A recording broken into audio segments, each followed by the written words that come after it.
Oof. Good evening, everybody. How's it going?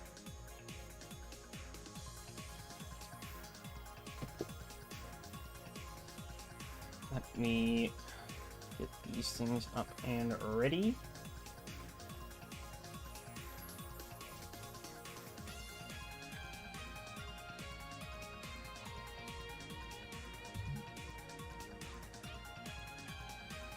Where are we starting with? The Lotus at Vallelunga. Vallelunga Classic. Here we go. That loaded up.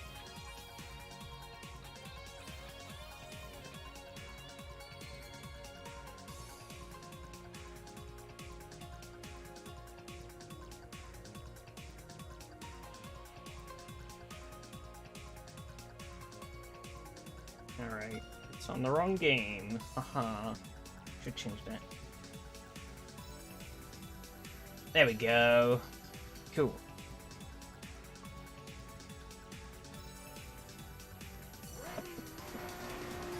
And to driving.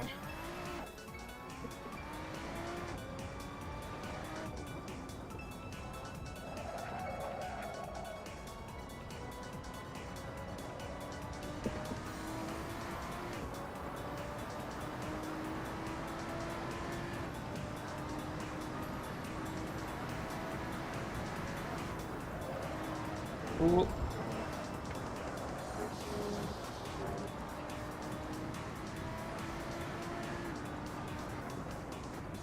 Gotta admit, lately at the start of these live streams, I'm kind of having to, like, almost reacquire my bearings. It sounds kind of wrong, but I feel like, yeah, I'm almost having to reacquire my bearings of sim racing.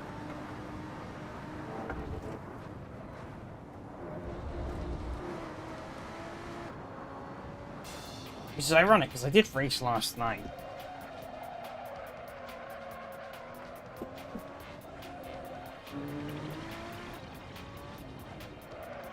I just, whenever I pick it up...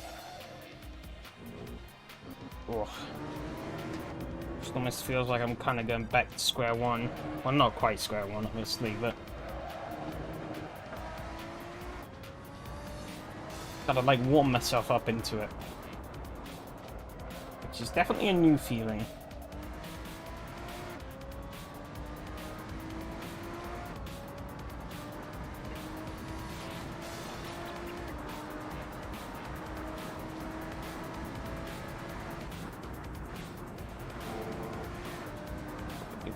No, we definitely want to slow down a bit there. I was like, ah, shucks, Ghost has got me, but then the Ghost drives into the gravel, so... Ooh.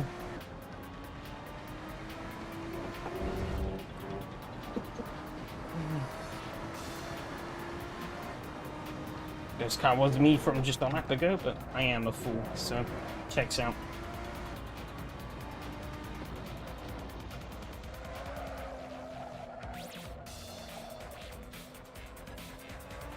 It's not so great round these low speed corners.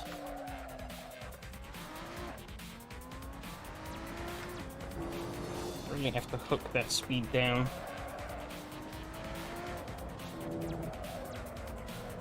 This track suits a car that's good at rotating.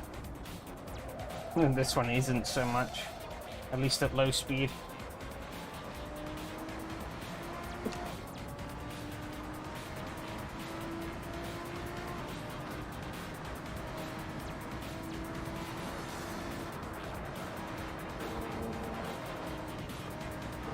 That's better.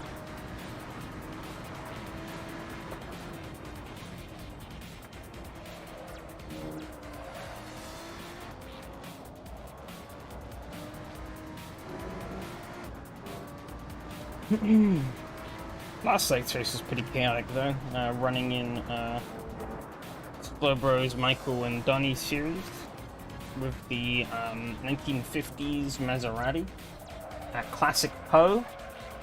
Poe was always an interesting race, but in an old car that barely wants to go in a straight line, very interesting race. That's for sure. Oh crap.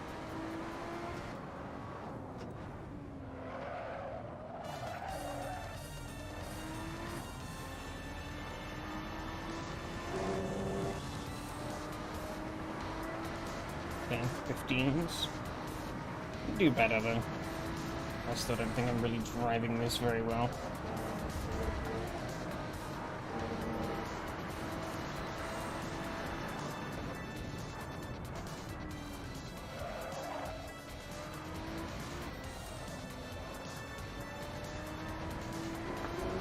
Nope.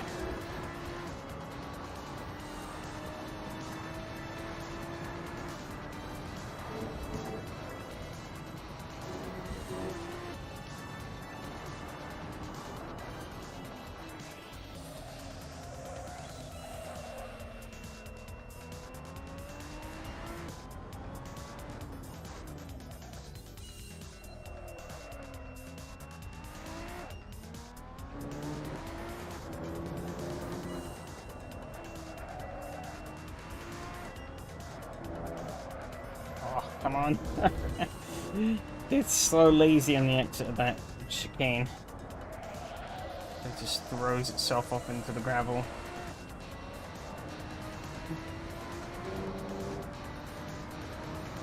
Oh well, basically out of warm-up time already, holy shit. Time flies. Oh. Pushing it hard, pushed it a bit too hard.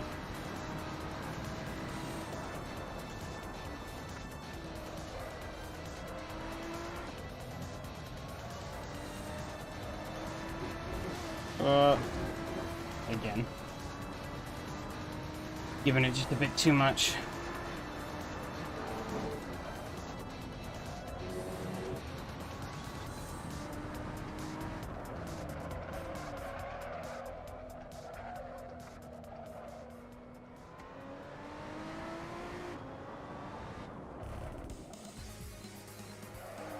Come on.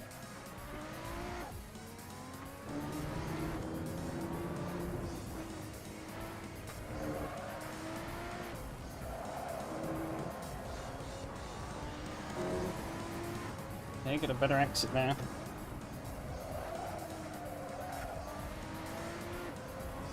Oh, I've hit the throttle too early. Yeah. Had to back off there a bit and still got a bit wide on the grass. Shucks.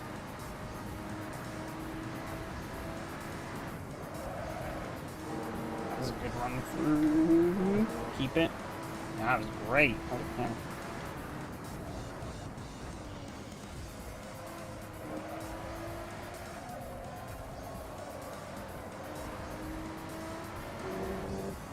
Could have pushed a little bit more there.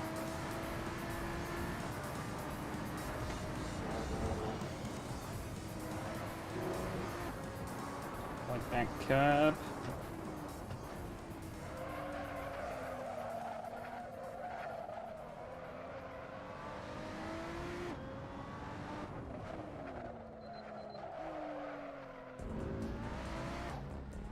Wasn't so great. But was it apparently enough?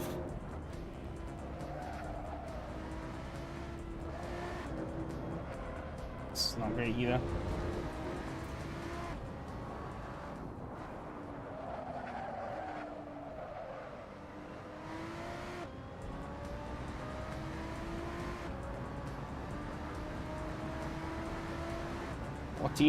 That was much better.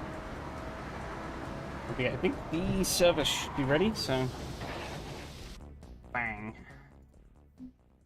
We junk the car, and we get the hell out of Dodge.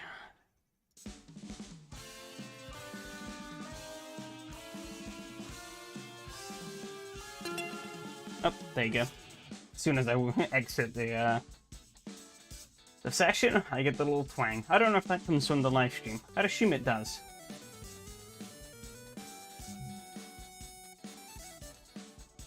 Because it captures all system audio, as far as I'm aware.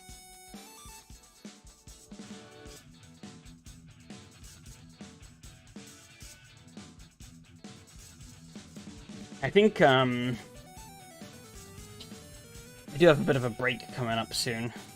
So, I think during that time I'm gonna look over a lot of the stream stuff. Just tidy up a bit. Make it all work a bit better. I don't know if there'll be any major changes. I think it'll mostly just be tidying things up, making things run a bit smoother, sound a bit nicer, all that sort of jazz. It's something I've been meaning to do for ages, really. But I just haven't. And that's purely on me, really.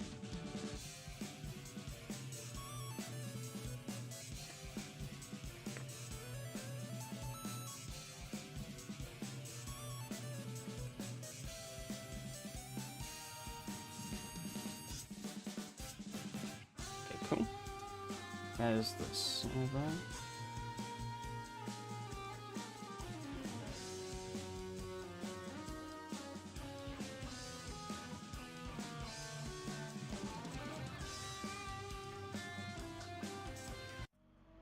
Cut that there.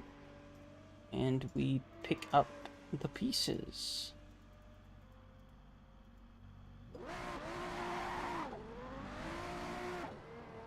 I'm gonna try putting traction control on 2. This usually always ends badly for me, but we're gonna give it a shot.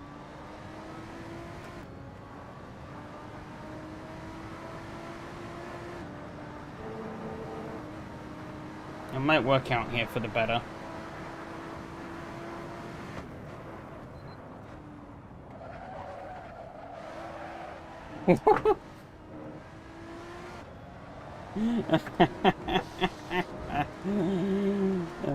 That happens every fucking time. God damn it. Oh, I should turn traction control down. Maybe that'll help. Immediately slides out of every fucking corner. Wheel spins like a bitch.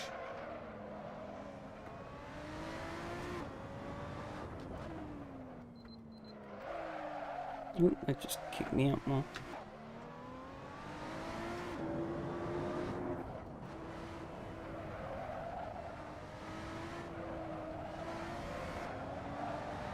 that bump. Okay, running 14.6s.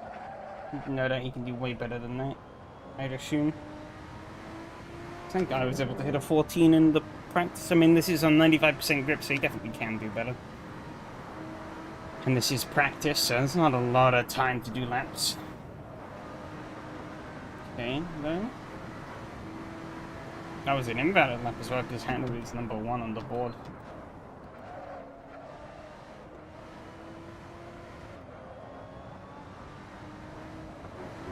Are you fucking donkey?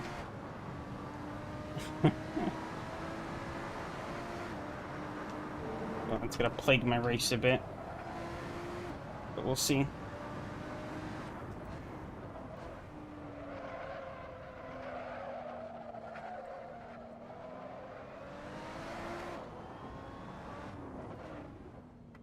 In second gear through here. Oh, a bit too much throttle on the exit, but we got hold of it.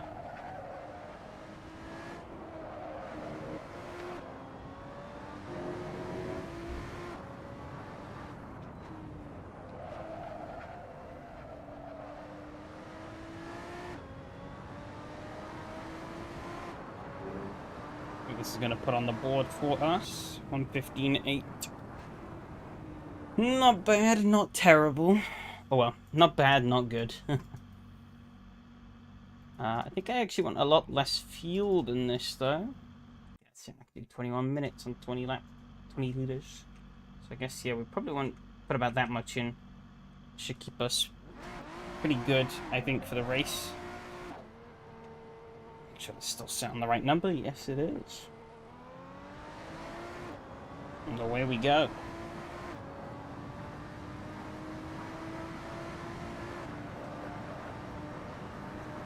Probably the only time I can do this corner complex flat. Maybe on lap 1 of the race as well, actually.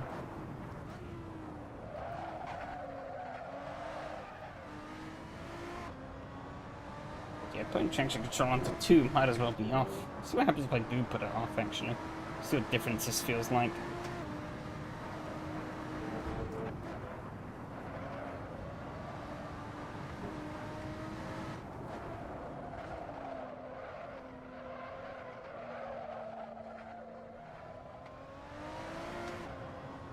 Oh yeah, feels like the same.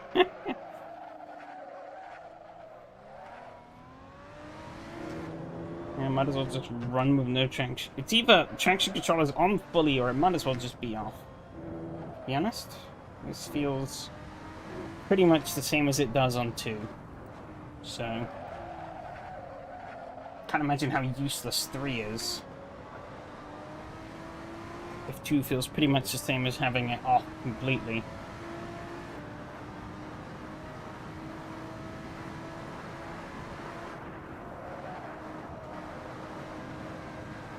Okay, avoiding the curve there helps me keep quick from here.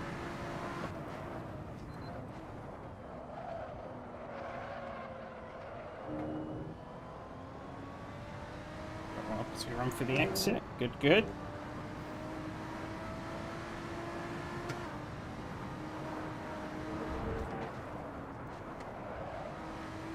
Peaking too early in qualifying here, holy shit. Unless I screw it all up here, which I probably will, to be honest. That was not great.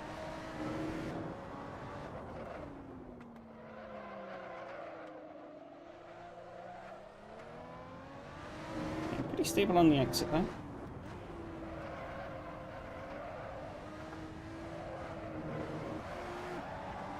Oh, big slide there, it's gonna cost me.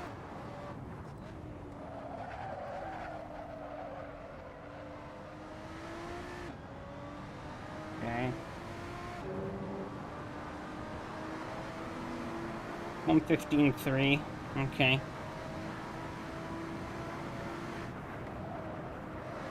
It's an okay banker. But we can do better.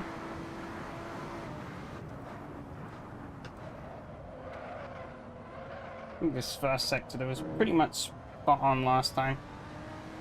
We need to try and replicate it and then do better in the back portion.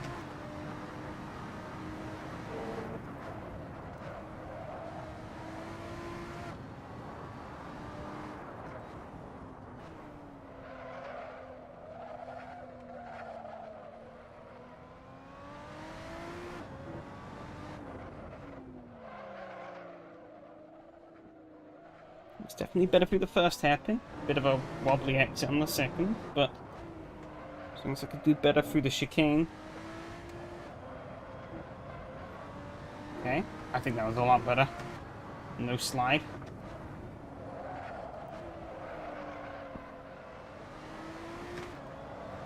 Oh, slide on the exit here though. Gonna cost me 14.9. Okay. Still do better. Avoid that curb though. You're over 14.8.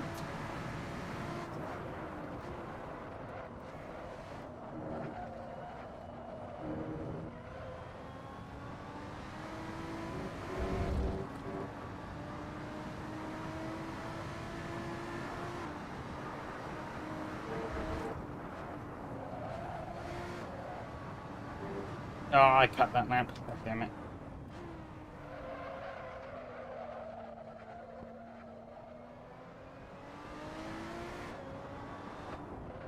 Oh well, might as well keep going. 14.1 from Miko. Knew he had more in the tank. Definitely want to have that wheel pretty much straight by the time I hit the throttle.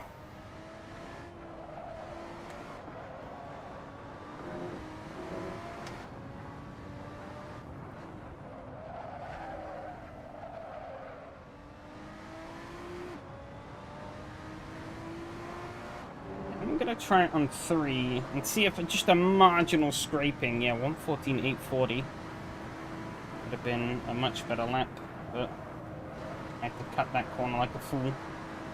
See if just a marginal amount might help.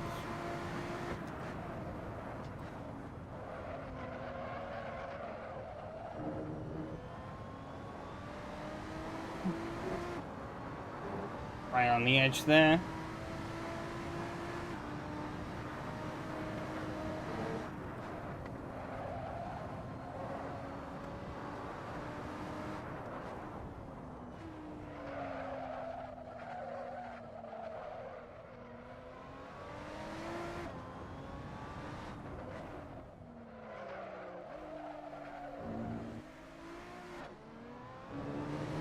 .8 from Miko.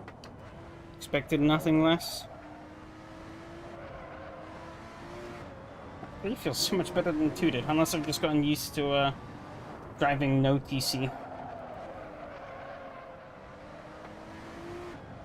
Probably that, to be honest. But this lap feels pretty good. Let's see what we're going to clock it in at. 14.3. Miko's lap was actually invalid still, which puts me as the pole sitter. I'm going to have to lift a lot through here because the car's not complying. Yeah, he just got me over 14.2. They're pretty tight, pretty tight qualifying, all things considered. Not sure when Mattia is slotting in. 14.4s, so he's on pace as well. It seems. I'm all over the road on this lap, so I don't think it's going to be any faster. But we're going to keep trying.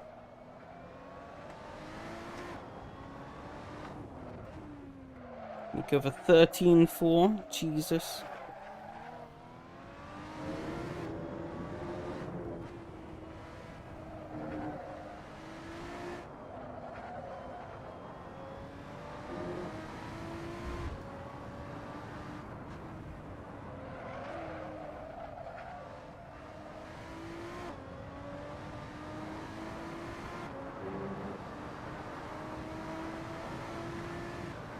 .6. It's an okay lap, I guess.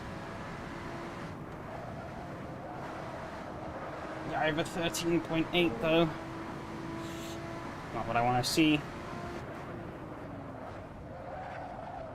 Pull something out the bag here. And apparently pulling out of the bag is going wide. I'm going to keep going though, see what we can do.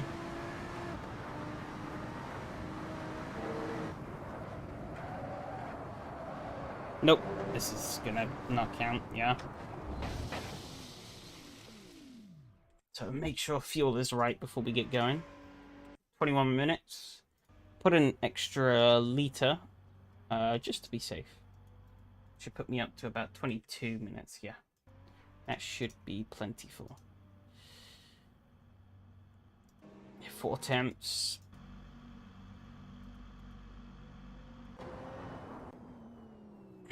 Nico's not going to put a lap in. Mattia is not going to put a lap in either. I'm actually slightly faster than Mattia at the moment, if that pace is to be believed. Nico, obviously, head and fields above the rest of the grid. As per usual. Not too surprised there. That man is a machine. Alright. Hope I don't fumble this royally. And we're going to try and hopefully get something good out of this.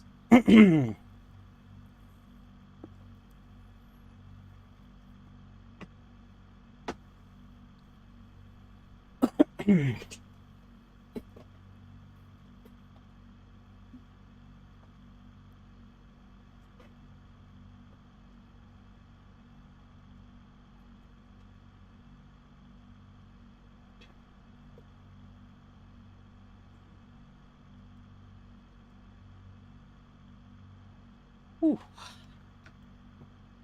I don't know why. Whenever these race starts come, I never seem to get comfortable. Really annoying. Oh well, here we go.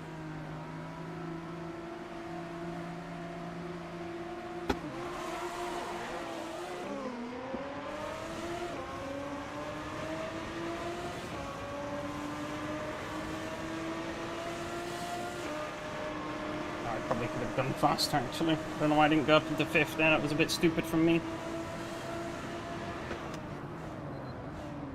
Waiting for those lights to come on. Henry seems to have gone a bit deep behind.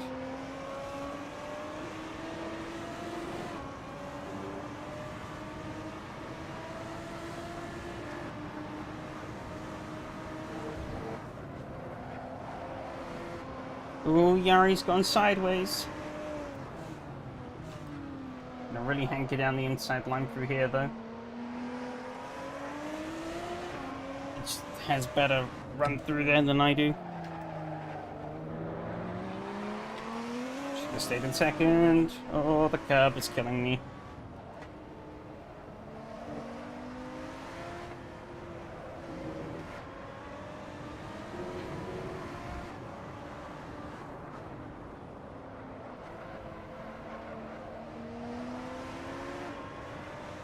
A bit wider on entry, I think. We're going to swoop back down more, but whatever. This worked. Go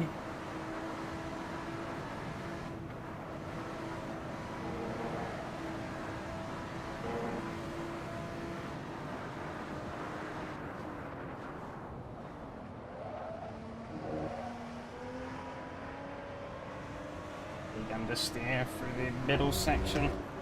It's not helping me.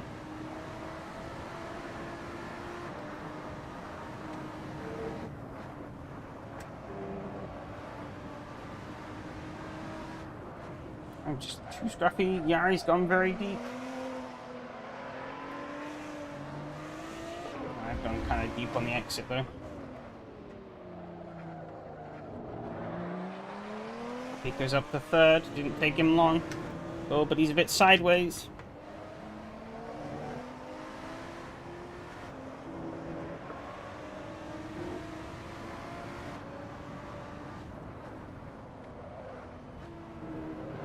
Why are my lines so weird now that it's race time? I don't get it. My lines have just gone to complete shit.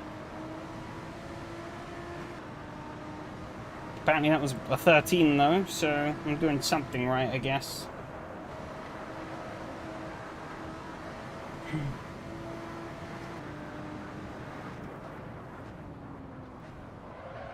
Go deep on the brakes though. Good run on the exit. Ooh, very nearly not. Got plenty of fuel, so that's good. That box checked for something that I don't need to worry about. Okay, was closing up real fast. He's all over me now. I've gone deep.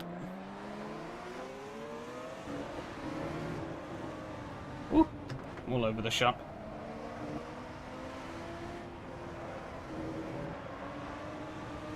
Slide on the curb, all good.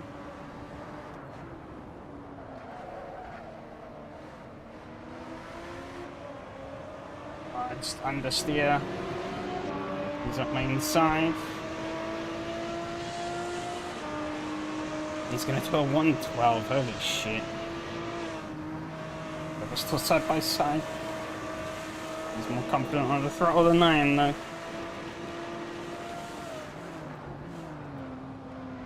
Following those brake lights, he's very deep into the corner. Seems to work. Get a snap on the exit, but we're good. Just need to try and follow him as best as I can, so that when he overtakes Yari, I could be there to pick up the pieces.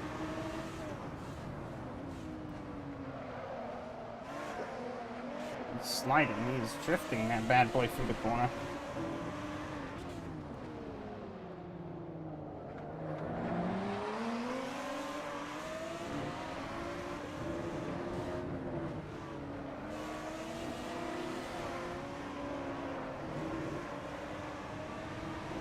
Get a great exit.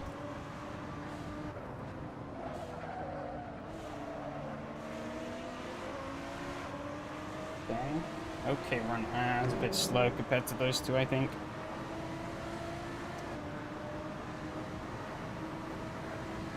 Yeah, I think he's slowly catching up now too. That's a good run through there, though.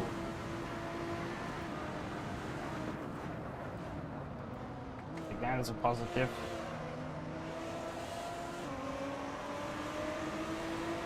Well, I'm wide though. First, it seems so.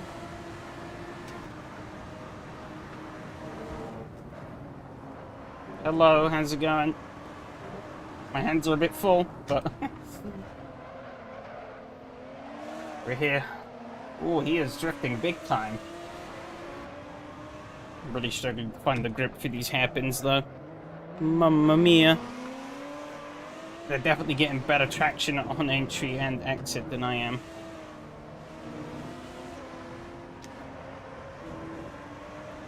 They are faster than me, so it makes sense.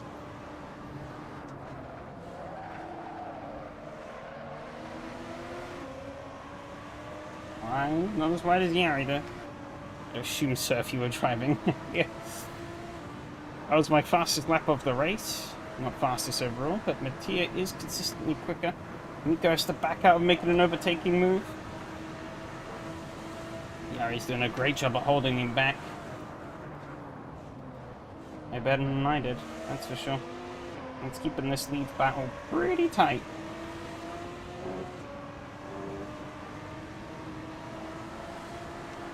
Yeah, I feel like it is more of a matter of when than if that Miko gets past. Unless we get some Donington Park-esque shenanigans. Oh, he's sliding that bad boy real hard through these hairpins. Tia is closing in though. He's gonna make this a 4-car fight soon, which is gonna be very saucy.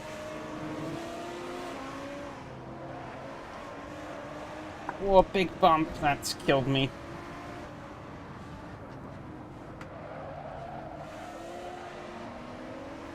Now he's very wide.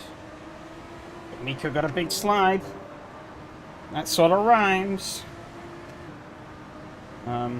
As Mattia pops in at 112. Status quo remains as it is up the front. Is Miko going to try a dive? No, he's not.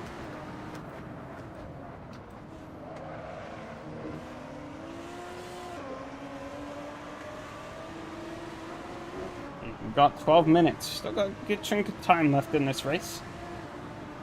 So a lot of stuff could still unravel. Bit deep for me here, but that's okay. We can make it. Oh, Miko trying to go the long way around. Yari gets him on the exit. Tries to nose his way in up the inside. Is he gonna get it done? He might just do it. Holy shit. Yeah, that's job done. Does Yari have an answer? Or any reply? Don't think he does.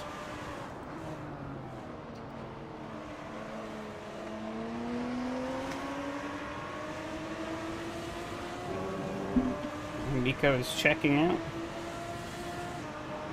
My fastest lap again. Oh no. Touched grass. I shouldn't have done that. That's killed that. Tier is now storming in. He's gonna think better of it though. Because I get this corner very wrong. Gonna power through it regardless.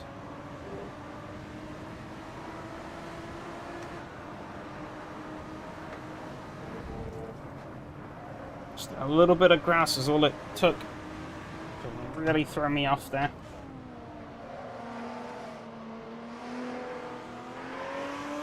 We knew that touching grass would be bad for you. Yeah, I know, right? Everyone says I should do more of it. I do it, and I lose time. Whoa. Hands are truly full on the exit that hairpin. Just trying a bit too hard to get on the power again.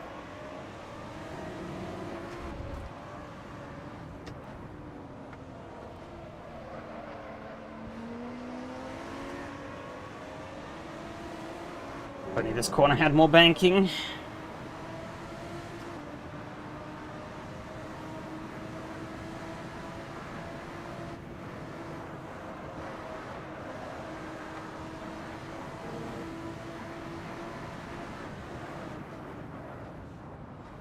Now we're getting back into the rhythm of things, though, I feel.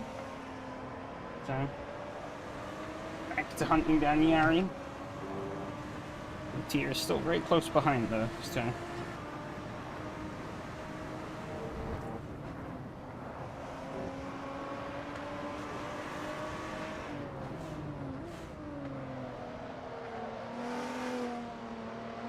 It's a bit slow through the hairpin. I can't really go anywhere because I'm behind. He's really parking it. Or in the wheel.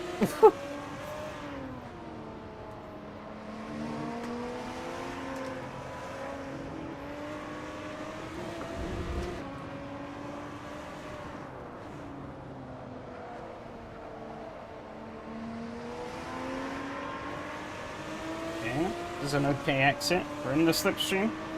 It's going to be hard to really do much here. But, we can try and see if I can materialize anything of a run. Nope, we're just going to get understeer instead.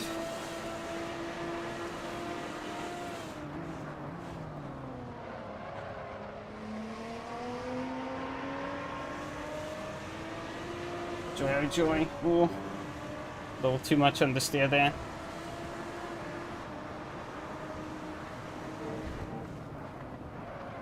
Oh, he's getting a big slide on.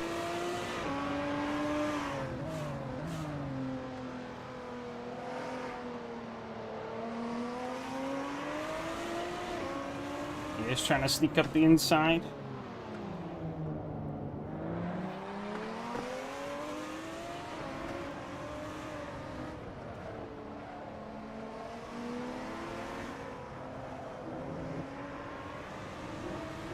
They're all over each other at the moment.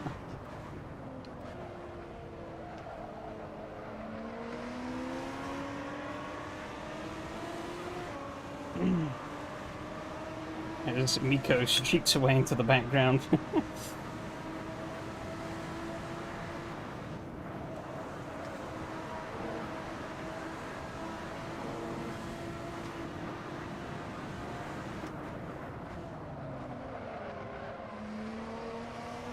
Minutes left on the clock.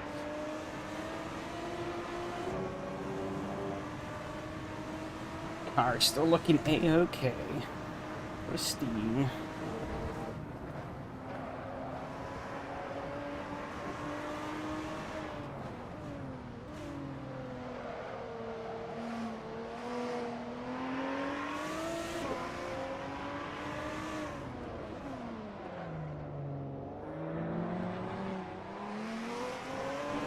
Ooh.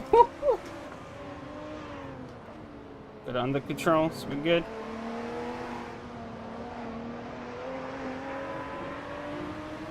Just got a bit too much out on that bloody curb. Oh, he's hit me. Alright, that did not want to get itself under control.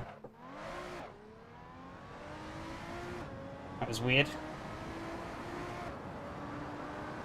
Sort of just hung itself there.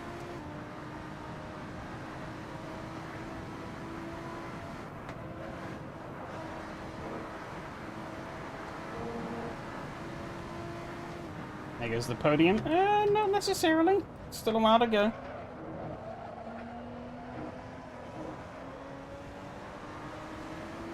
He's waiting. Seems like he is. Alright. So I'll go and take it.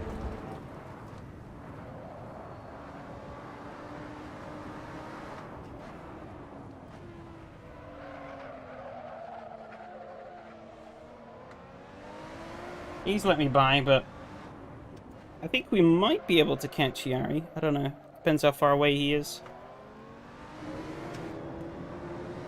I still have to fend him off for 5 minutes, so... Ooh, and if I do shit like that, it's not gonna do it, is it?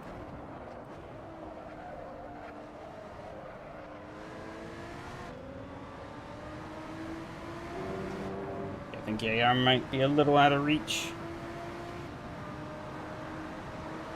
Apparently was my fastest lap of the race, so somehow. Ooh.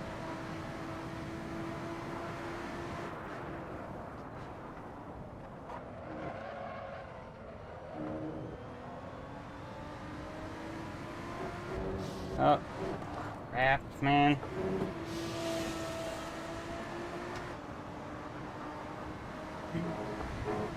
I can't drive anymore. What is going on?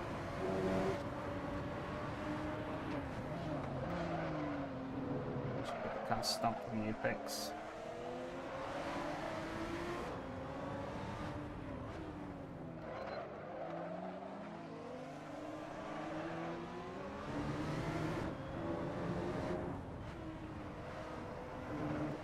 Yeah, rear tires are fine. It's the idiot behind the wheel that's the problem.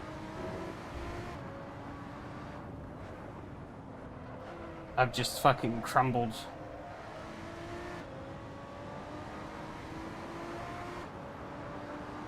Nah, they're fine. Car's handling fine. It's just me.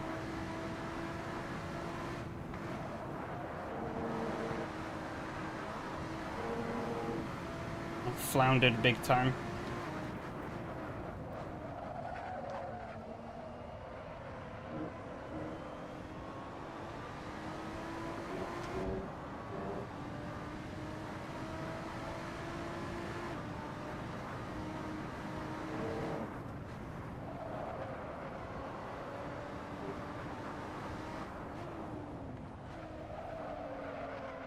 Go back to normal temp. Nah, I still think the tires were fine. Even if they weren't still on me.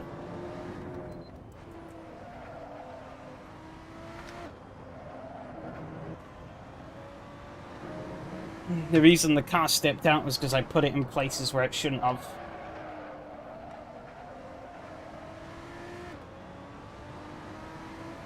Not really because of the tires. And 13.2 though.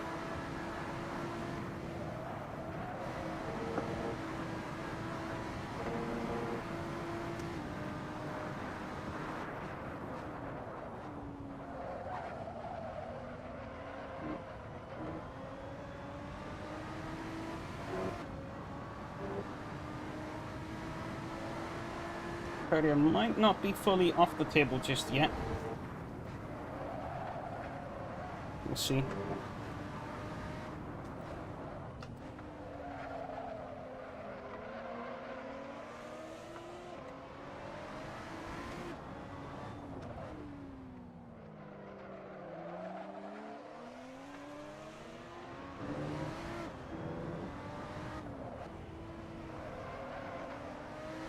.1, holy shit.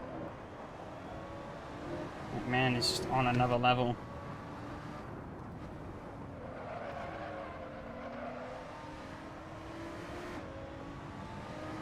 Oh, Mattia's gone. Oh, he's gone in a big way.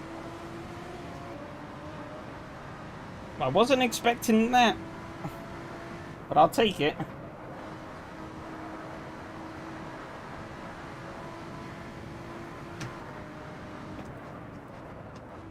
If I could just push out the pace that I was doing just a second ago, I think I should be able to keep him behind.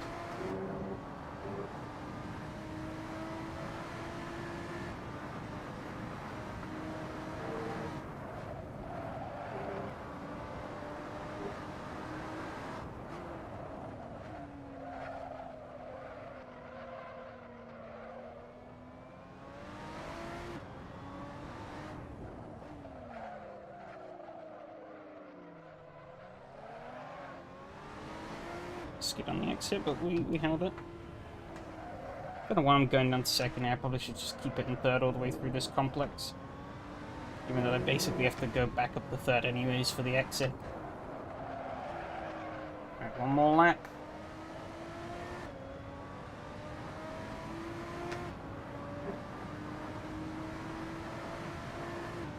.4.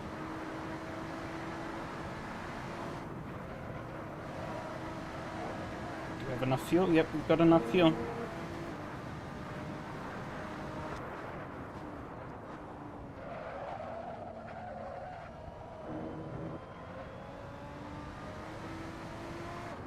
It's a great exit, holy shit. Where's that exit been all race? Right over the curve there a little bit, but that works. Oh.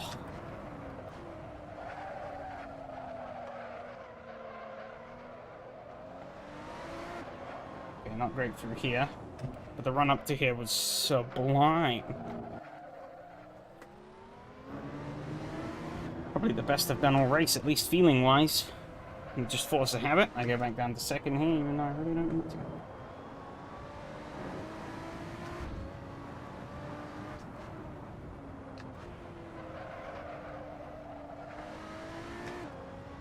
Throttle down, and we're gonna hold on. 13.1. Oof.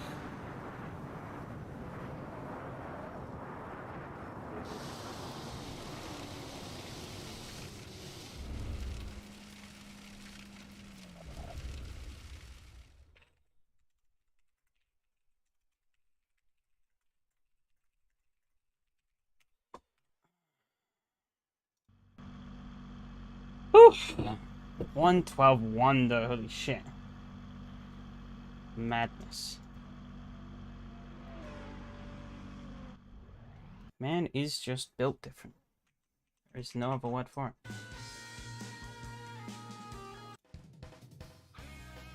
it. Ooh. That was fun though.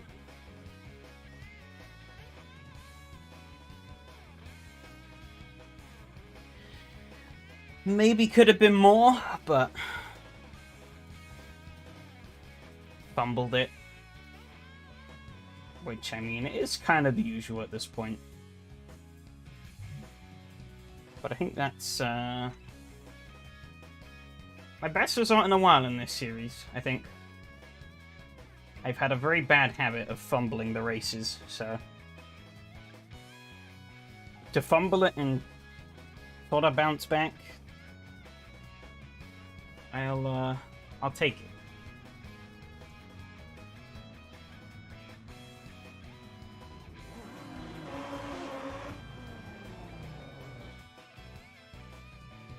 Damn, we're not even in the grid boxes.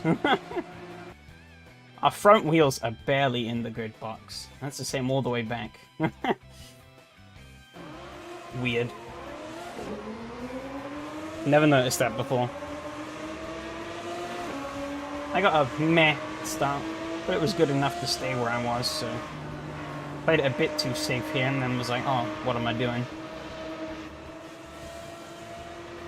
Any action behind? Oh, Hannah getting deep. Nice quality control, yeah. Them two siving past Hanu, I think. Yep. Wow, it was very... not that close, actually. I thought it was very close. These curbs absolutely murder you, especially in this car. They're pretty risky in other cars too, but in this car, if you don't hit them exactly right, you're in for a not very fun time. That was a big wad of understeer. Oh yeah, there we go.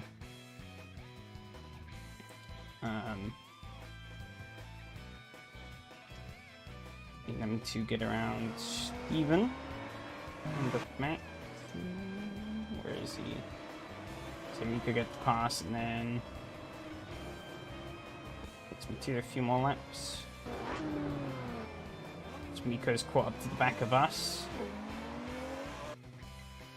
Forget where he gets me. I think it might be... Yeah, I get deep here. Drift up. And then that gives him the run up the inside. Look at that traction. Oh. He gets that... Well, he gets the car hooked down and that drive just right out of the corner.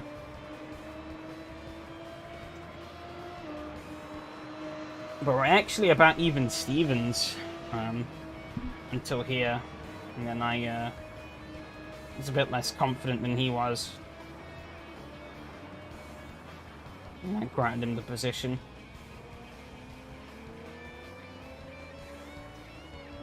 Mattia, oh, does he go around the outside? Oh, wow, he does. Steven blocks in. He's like, I'm going up round.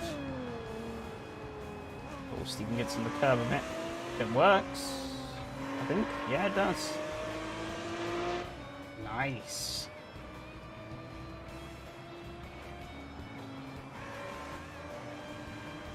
And sort of carry on like this for a while. Miko tries to get past the IB. He puts up a very good defense. Jump aboard him. Yeah. Immovable object. It just gets... I think here, though, he doesn't actually, yeah. Pulls back ahead of Miko. Miko backs out.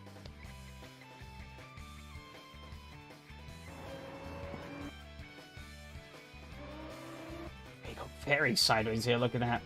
Big kick. Handbrake feels like a cheat code. Oh, you're using the handbrake. Huh.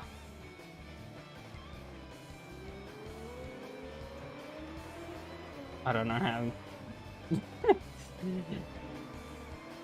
Quite useful in the slow places.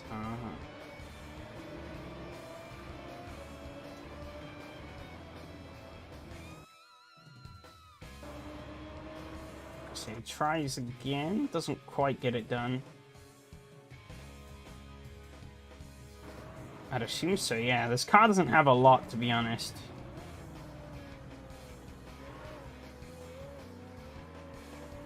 Drifting through the corner. Yeah, the car doesn't get a lot. I think he just wedged his nose in there, got Yari out wide enough on the exit. And that just nudged, well, not even a contact, but sort of mind nudge. He's like, uh-oh. And there we go. That's that. Harry didn't have a response. Then I got it very wrong there. Like a fool. Get back on board with me now.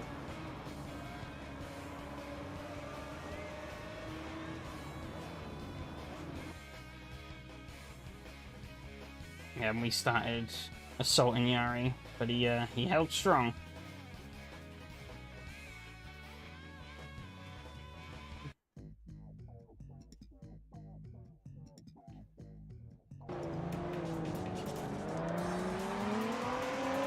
Big slide there for me, but luckily nothing bad came of it.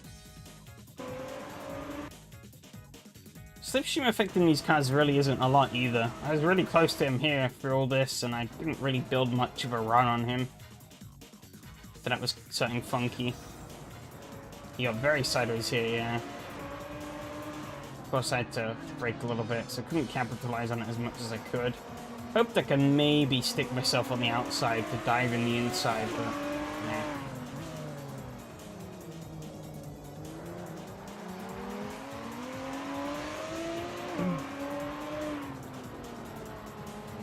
Only had 3 hours of sleep? Damn. That's not a lot. Let's see, where does the things get interesting? I don't know what happens to me at this point, but I just start completely floundering. Yeah, really close. Bit too eager on the exit here. Gets up. Whoop. Big slide. Semi heat plus skis. Oof. Okay. Let's see what happens here. Oh, I guess he does kind of come up. Yeah, I'm turning in earlier than he is. Going for a wider line. A little annoying that once the rear got going in this car, though, I couldn't really bring it back under. Maybe that was because I had some slight traction control on. I don't know. Not a good combo if you can't control your sleep.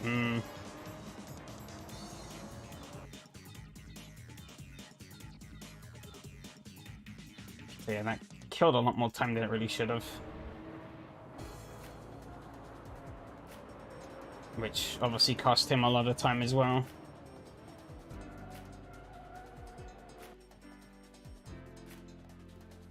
Then where do I have landed next? A big slide here. Held him back. But then where do we get? I get really wide here, out onto the gravel, on the curb, all over the road, in the gravel a bit again. And then, yeah, big snap here. Just hit the grass. You'd think I'd just driving drunk. But just hold that inside, though, on Steven. Avoid him getting past. And then, let's see what happened with Mattia up here. Because things came pretty unraveled for him. Is it here? Oh. Be next lap then, I think. Gets it all wrong on the exit. Don't know if he... Oh yeah, he gets very wide here, way out onto the grass, and the car just doesn't want to come back on the track. And then it starts bouncing, and then he's had it. As I see, people made a big deal about letting people back out if you made contact. Yeah, some communities take it as like a very die-hard rule. Others are more blasé about it.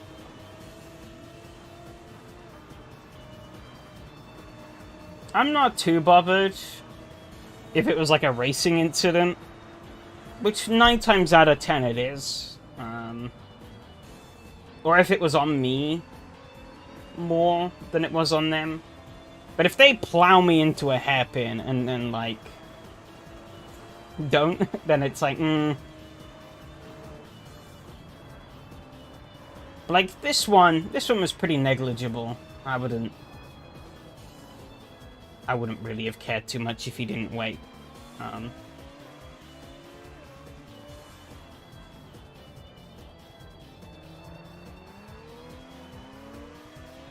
But he chose to do that, so fair play. I probably would have done the same, so.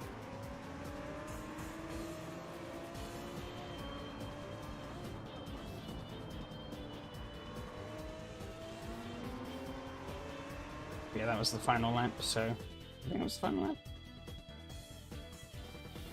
No, it wasn't. This was the final lap.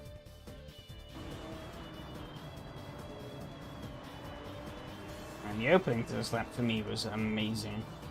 At least by my standards. I felt the car was on rails. I had it all lined up. Kind of muddled it through this bit, but I'd done a good enough jump through the first sector to not really have to care too much about getting this 100% right. I've never been terribly strong through this back section of Valonga Classic anyways. You can, but more often than not, you'll still be having an advantage because the other car will carry more damage or handle awful because of the tires. Yeah.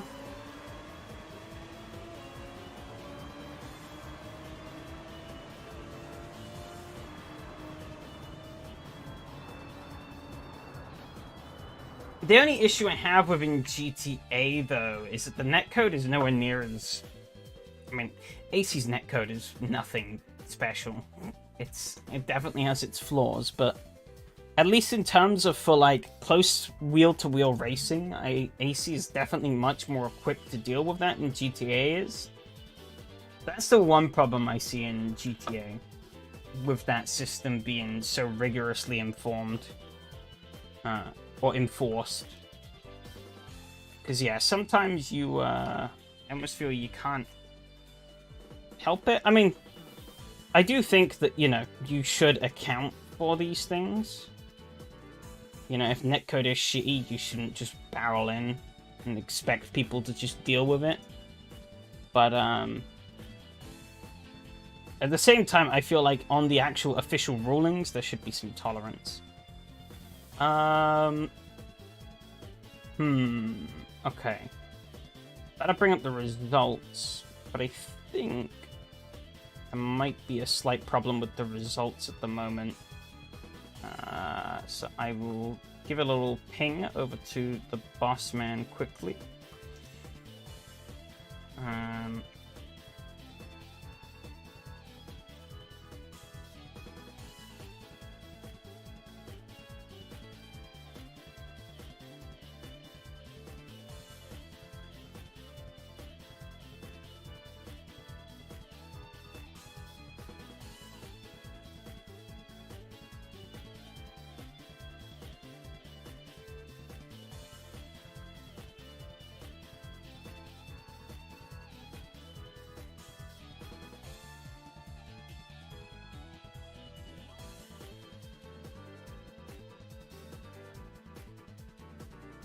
There you go. Slip that through. Let me now get the Renault up. I definitely want to get a couple of laps in a Bremgarten.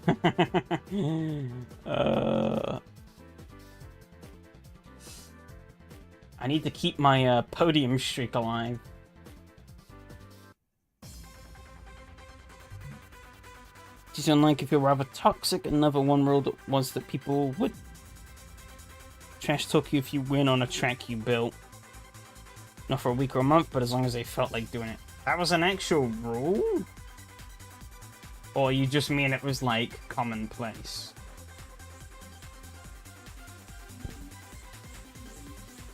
Because if it's an actual rule, that's crazy.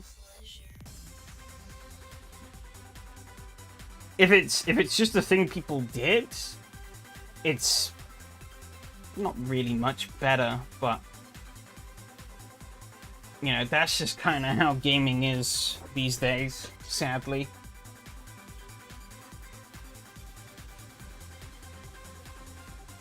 Didn't matter if you do it regularly or just did it once, someone in the community use everyone witness it. Oh, not a written rule, okay. It's just kind of a thing people did because they're toxic assholes. Oh, enforced?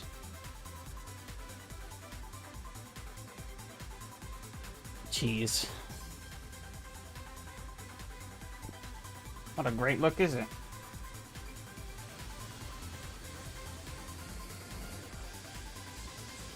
Let's get this thing rolling.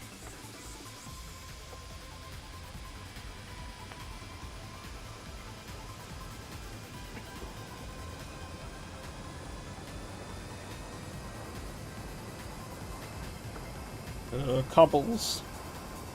I mean, I can understand why they would be slightly annoyed, but to encourage ridiculing someone for winning on their own track is kind of, well, it's just not cool. I could somewhat, I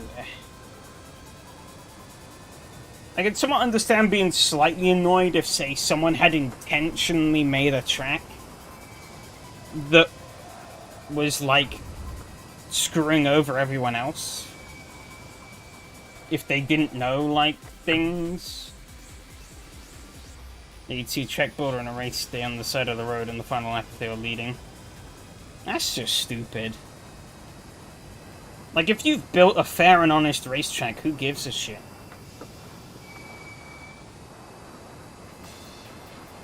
It's your creation, you should be allowed to have fun with it as much as anyone else.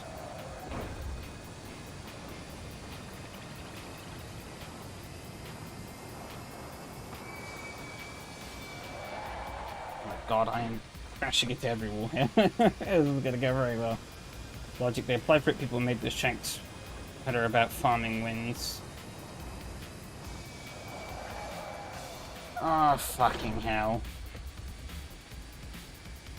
Best thing, if you are doing that, then shame on you. But, like, to use that as an excuse for just, like, shitting on honest people, not cool. But I feel like that's kind of the problem with any competitive gaming community, is that people are just naturally toxic.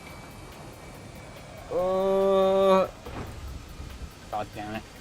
This is gonna go very well. I'm sure you could tell.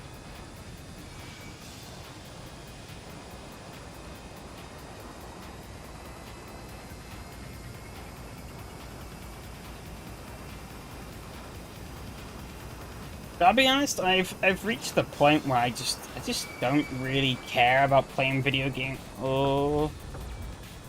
online with random people anymore. I'll only do it if it's in communities where general sensible rules are sort of... where common sense is forced to prevail, should I say. Oh god. Well, that happened. Oh no. Oh dear, oh dear, oh dear, oh dear, oh dear. I don't think we have to do much direction changes, so we're gonna try and cripple the rebound, ramp up the bump, and pray. Utilize more Wild West. Yeah, I've heard of Bruffy. Yeah, he's like, I mean, I played a lot of GTA, so it's almost impossible to not have heard of him. But I did used to watch his content a fair bit, and then kind of stopped.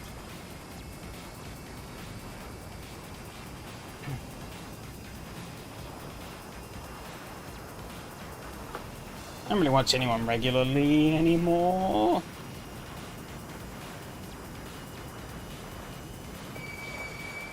Probably the only big honest guy in GTA these days. Ow! Bollocks. Okay, I think I want to ramp the brakes slightly further forward. Yeah. I want to add some rear camber in this sucker.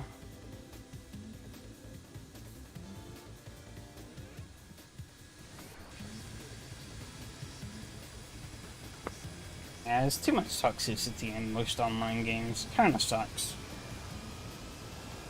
But yeah, I can only really tolerate playing with randoms in sort of dedicated communities where, obviously, yeah, as I said, common sense is forced to prevail.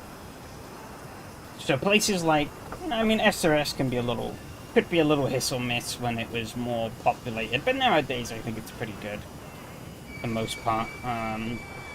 You know, SCB, the For Fun guys, the rare times I've joined into stuff there. A couple other communities I use for, like, other games.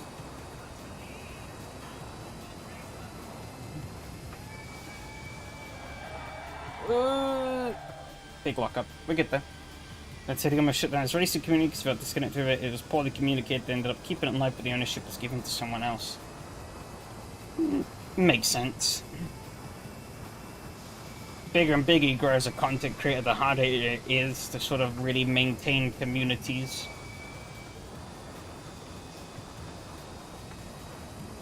Harder is to do a lot of things, really. Should I have to start putting things over? Okay, I'm starting to get the hang of this now. Oh, no. Okay, now we're good. I lived.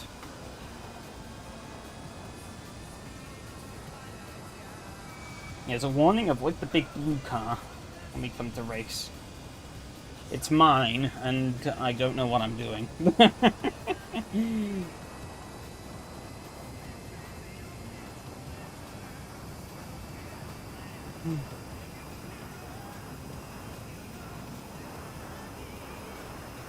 I definitely also prefer the sort of just general, like, camaraderie you get in communities as well, compared to with randoms. That's another reason. Like, even, like, excluding toxicity and stuff. It's kind of camaraderie. You get to know people a bit better when it's in a community. And I think that's definitely more valuable than just seeing someone once and then never seeing them again.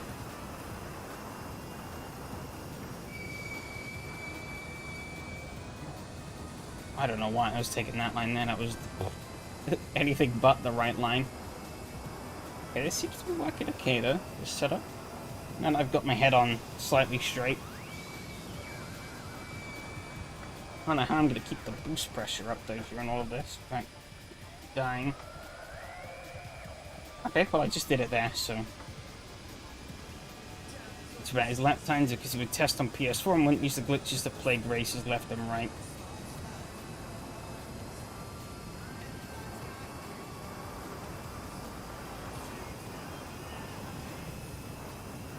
I mean, that is kind of the problem, is that people learn all this shit about the physics engine that kind of completely ruined any sense of legitimacy that GTA had.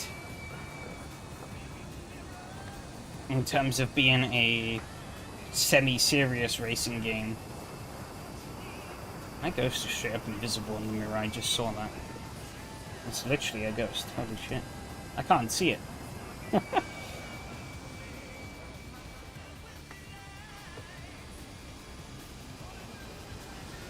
So these results wouldn't be accurate for PC.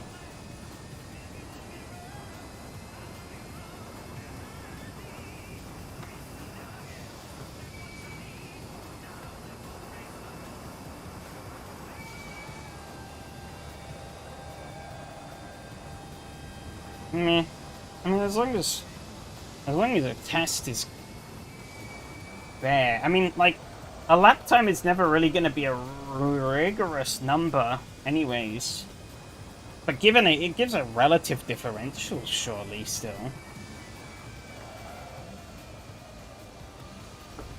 Albeit, I guess in the context of tricks and glitches and stuff, different tricks and glitches would have disproportionate effects on different cars, probably, that aren't inherently relative to,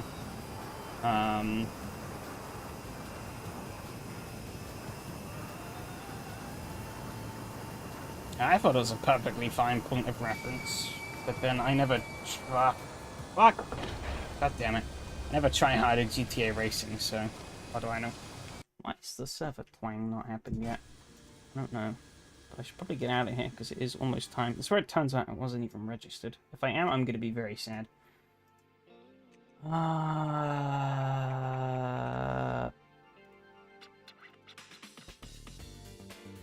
There's more now. Everything is way more expensive. I think the moral of the story here is GTA Online is a bad game. Hello, AC.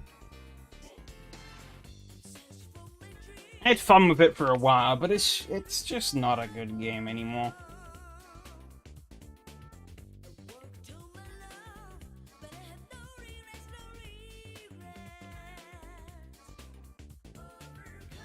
Okay, so it is Bremkart. You have to try hard for it to matter.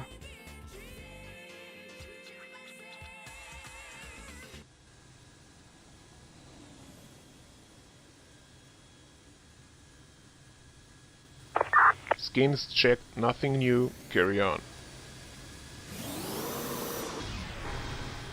I think some very healthy from Steven. I think he throttled up a bit too much at the pit lane, maybe. But he seems to have gotten away fine. Those people just ran with... Oh, there's a car coming up at high speed. I'm going to get out of their way. It's heading. Oh, is he shaved off enough speed? Oh, he has. And with the free GTR races because it was in the top 3. Oh, yeah. The problem is the thing I hate, really, about trying to play video games online with random people is that everyone tryhards everything these days. You can't have fun. You just can't. There's always some little twerp out to ruin it. Remember I tried Need for Speed Unbound online for a little bit. God, that was a fucking mess. It was fun playing it with friends. Exclusively against friends. But when it started adding randoms into the mix, they'd rock up with sweaty meta builds and stuff, and it was like, well, that's just completely... And would just, like, ram you constantly and stuff, and I was like, well, spirit of the game is dead, really. That's kind of how people are in all games. Fuck. They just immediately beeline to the meta, and then play in the most miserable way for everyone else, but they don't give a shit because they're winning. So...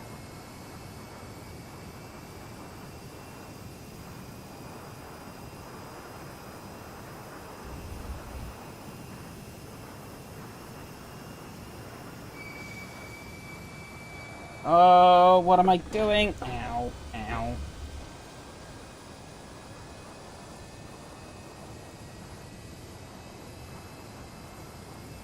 I have forgotten how to drive. Pray for all my opponents. Not for me, I'm too far gone already. But this corner every time, god damn it! I'm in the bushes, in the shed, I'm on my roof, I'm over, and I'm over. And I'm over. Got the experience too if I join a lobby that is full of people above my level, and why should I push? They'll be ahead of me naturally. On that one I'm a bit more 50-50.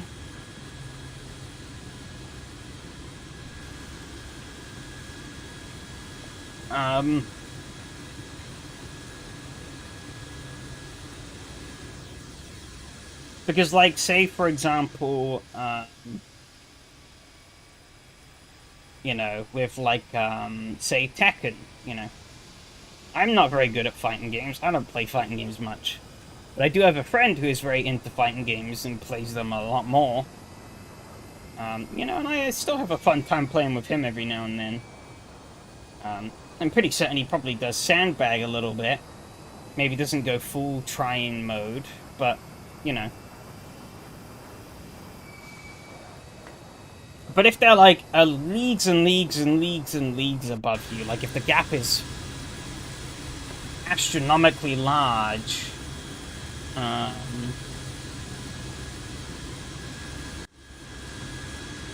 like, if the gap between people is astronomically large, then that's kind of when it becomes a problem. But when there's... I think there can be a gap and it still be fine. I mean, I wouldn't be doing this if I was so worried about skill gaps. Or, like, reasonable skill gaps. Because, like, yeah, there's plenty of people here who are way better than I will ever be. But, on a good day, I can take them on. On a bad day, I can't even take myself on, so, you know. You don't talk about those. Ooh.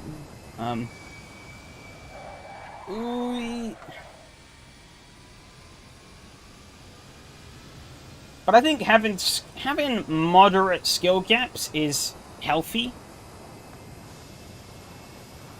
In some regard. It encourages people to get better. Of course, people take this too far, and that's where we get the, like, massively, like, try-hard culture that we get in video games, but, you know.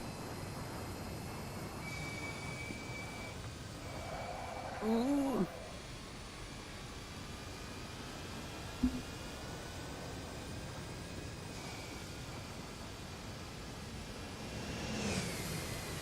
Does Rev not want to go through? I guess he doesn't. I'm going to go into the fades anyway, so... Good, so it's 20 plus, I won't worry about the 6 to 8 people I know in the field. Fair. But I mean, yeah, as I said, if the skill gap is, like, giant, then, yeah, it's not great. But if it's moderate, then I don't think it's too bad. Like, if someone joined and they were 10 seconds faster, if I joined and I was 10 seconds faster than everyone else in the session, then yeah, that wouldn't be fun. But if, say, like, I'm only about 8/10 of a second. That's still a reasonable margin. But that's way more comfortable, really. Or there's still a lot of wiggle room that can happen. You know. One wrong mistake and that person is dusted.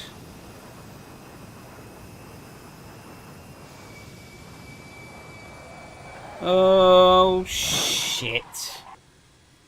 God damn it. This qualified is going very well.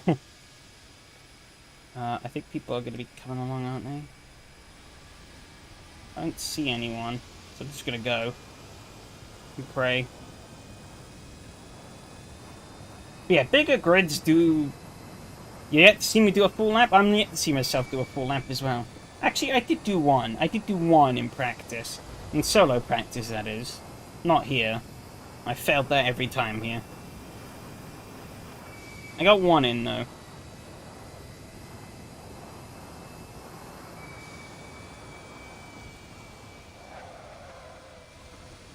I just need to factor in that there's not as much grip here. Ooh, as Rob goes flying into the wall. I think Alexi also died. So it's not just me having trouble. I think everyone's having a bit of dose of trouble here. Track is a bit like almost has a bit of a rally stage feel to it, but like a really high-speed rally stage. Which is definitely not kind of the thing you would think this car would be really going on, so... You do have to slow up quite a bit for some of these corners. Way more than you would in other cars.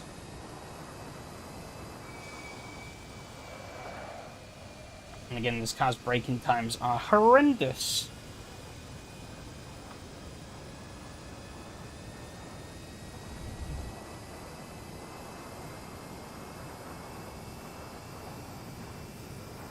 Like, absolutely shocking.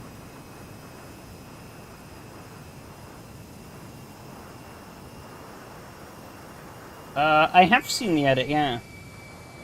I was too busy reading the chat. God damn it.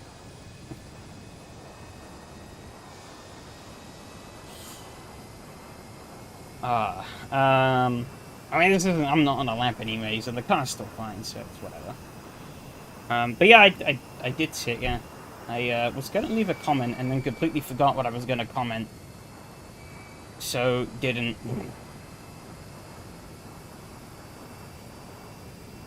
But I think the comment was just going to be reminiscing on the talk, really, more than anything.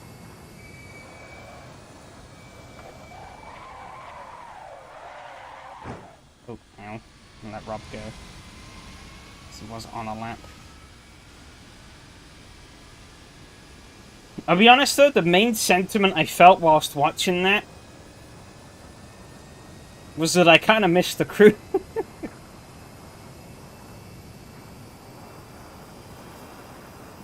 Not like it was a game I played all the time, but like... It was definitely a pretty... unique... racing game in my library. I haven't really found anything that feels like it. Chat GPT recap moment. Maybe.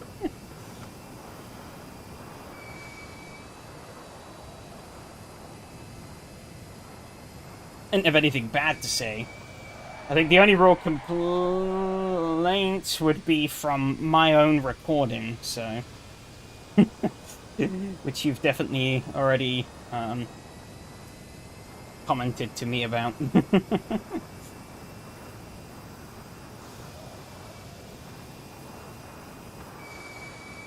Did you emulate the console versions of the crew? Rob? Maybe, but I don't think it'd be worth it.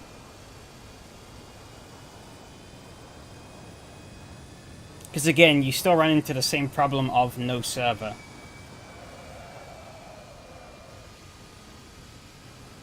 Okay, it's kind of bad, but as long as I'm getting a lap time in, it's whatever. UVR5 did some heavy lifting with the audio. Yeah, I'm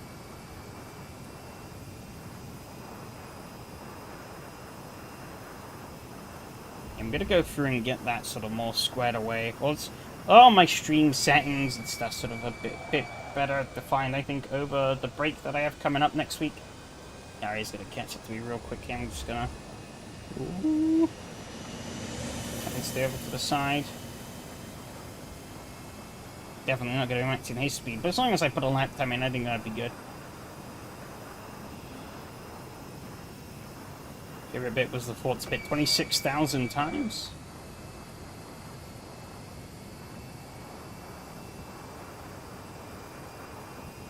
What, 26,000 times the detail? I'm confused. I think I missed that bit. I don't know.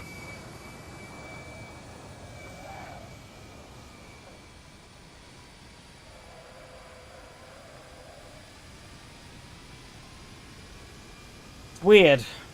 I was watching that and I was like, I don't remember saying a lot of this stuff. Well, like I didn't really remember much of the conversation, so it was kind of good to go back and look at it again. And I'll be honest, I've still forgotten most of it. 242, 36 from those two ahead, but I'm P3 on the road currently. I think through pure virtue of having a lap time on the board. Lap time was nothing great, but it was a lap. See if I can do another one here.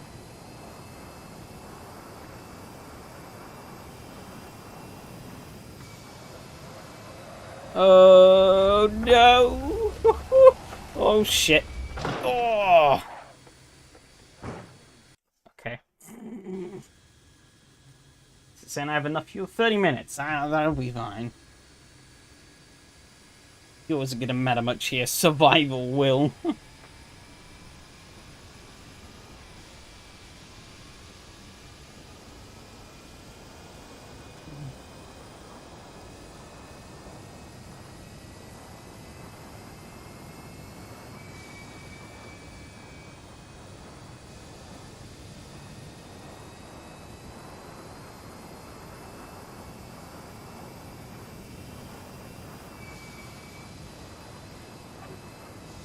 I do remember, though, we did say at the time, I was like, oh yeah, we should do more of these, and then we never did. I put up before talking about AI. Oh! Track 26,000 times. Oh, yeah. Right, yeah, I remember now, yeah. What's this driver tires are such a scam.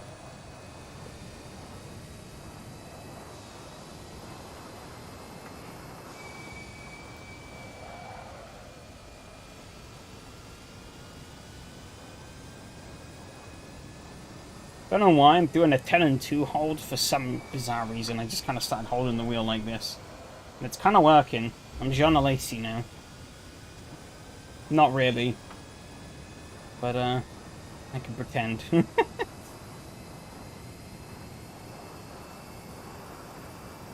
I don't need to change gears, so, like, it doesn't really matter when my hands are on the wheel.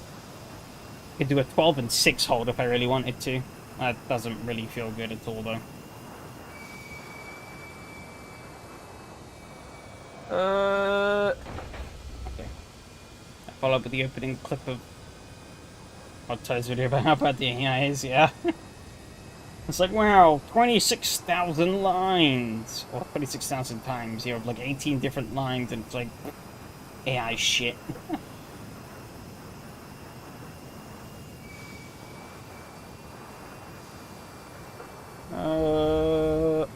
I'm definitely gonna die violently in this race. If I don't, I'll be impressed.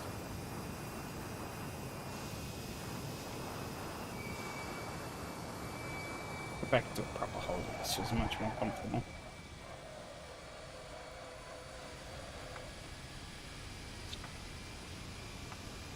Sounds like a Bethesda line, yeah.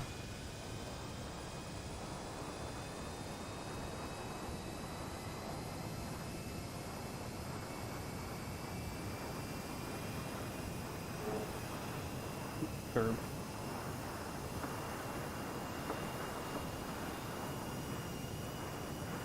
Just want to get as much driving in as I can before the race starts. Oh, could have slowed down more. We're fine. Okay. I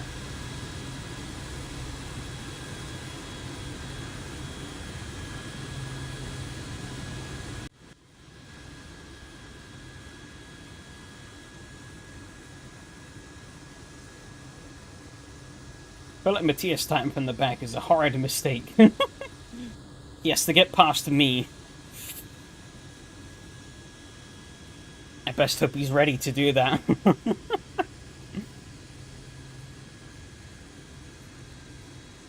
I'm not saying that because I'm going to be good. I'm more of a rolling hazard. Let's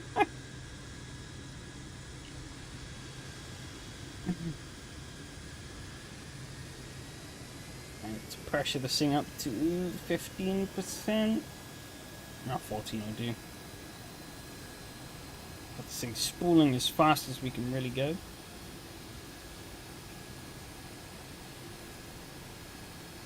If he just wants to eat popcorn. And if he wants the popcorn bucket in his face, then... then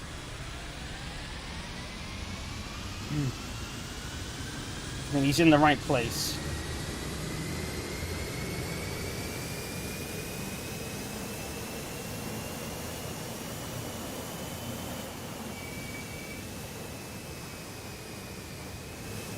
Steady through here. Oh, Henning's in the wall a little bit. I'm going to go for the overtake. He backed off. Bit of a break up here. Oh, I've hit the curb. But we're good. We lived. Matthias trying to make a move on both of them.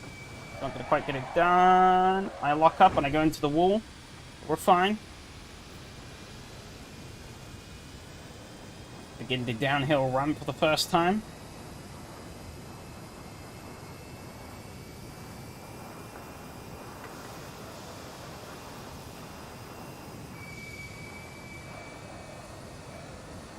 Roll through. Go. Oh, okay, we're good, we're good, we're good. I live.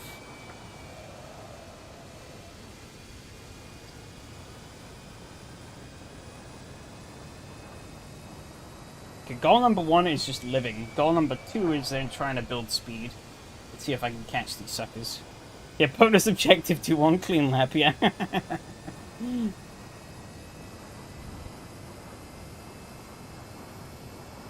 Does that earn me instant YouTube fame? I don't really want that, actually.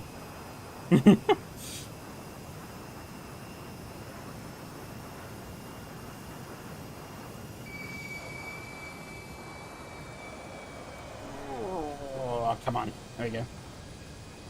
Oh, ooh, I think both Henning and Steven big whack into the wall. He is rolling some really good momentum right now, though. He is closing. I need to just keep eyes head. Especially to avoid... He's going to come storming up, though. He's going to try it around the outside. Bold man.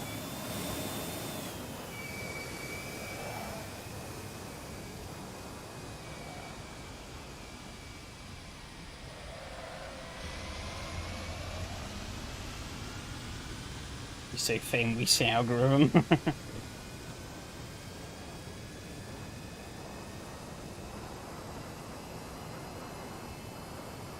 A bit on the internet these days, crashing and dying spectacularly.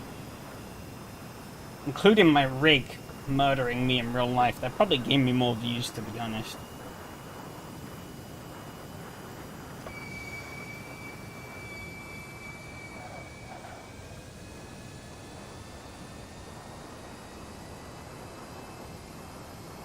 Okay then, we mostly survived lap 1.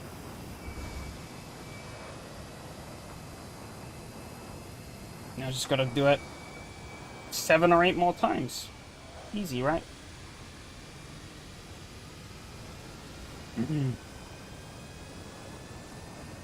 Just a casual Sunday drive, you know? Like nice breeze through the German forest.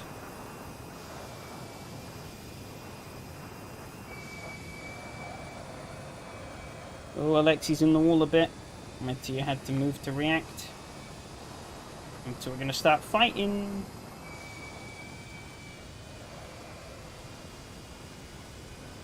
I think Mattia's gonna have him here though. Yeah, pretty easily.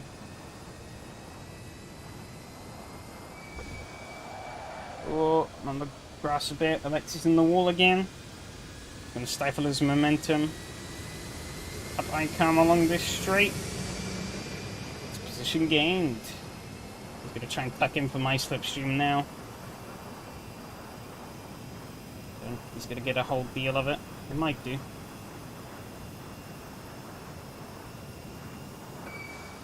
Okay, I've started breaking too early here. Well, better to be safe than sorry, I guess. He's right on my tail again, though.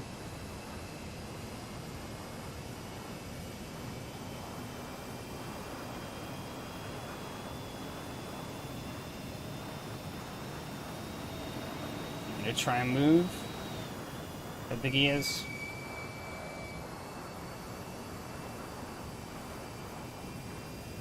I'll get your comment in a bit. It's the bit of the trick I'm least familiar with though, so I want to make sure I'm getting it right somewhat.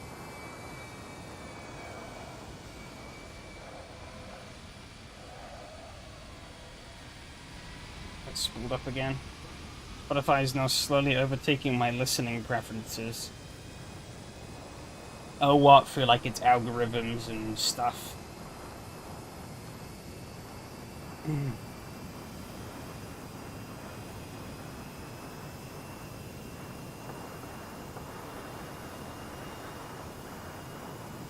Just get it wrong. You have more time to read. Shit, you're right.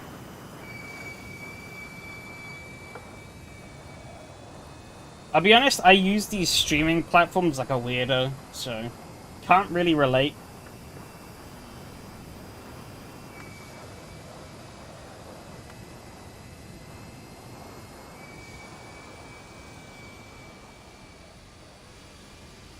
I don't have Spotify though, I leech off of my mother's Amazon Music. She recommends me the same songs all the time.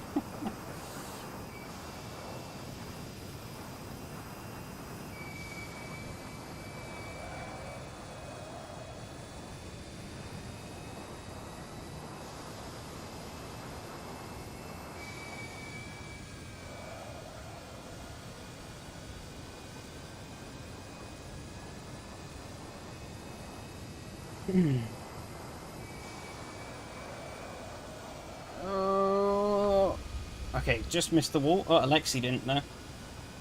Okay, those three ahead definitely seem to have a much better grip of what's going on. I mean, the can't see if you have ad block, there are no ads in the browser version. Fair enough.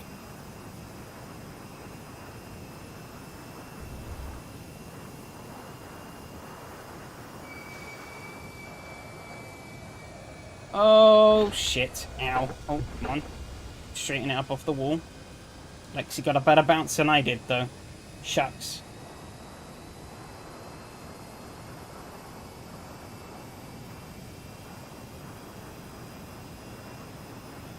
Oh, yellow flag up ahead, though. I mean, Mattia died? Yep, it is dropping. I might just be in slowing up for the final corner. Ah, I took on your advice.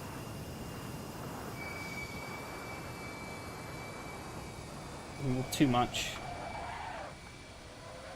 One turn, car, please.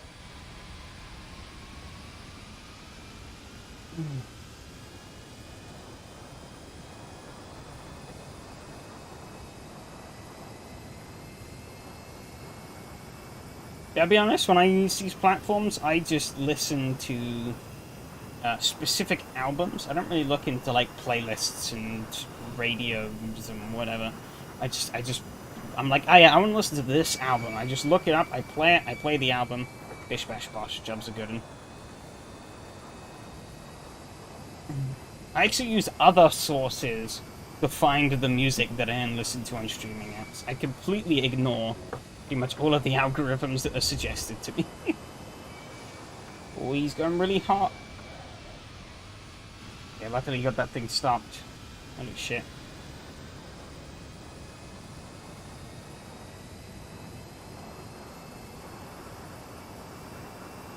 We all know you 24/7 Macarena. Yeah, exactly. Why need it? Who needs anything else?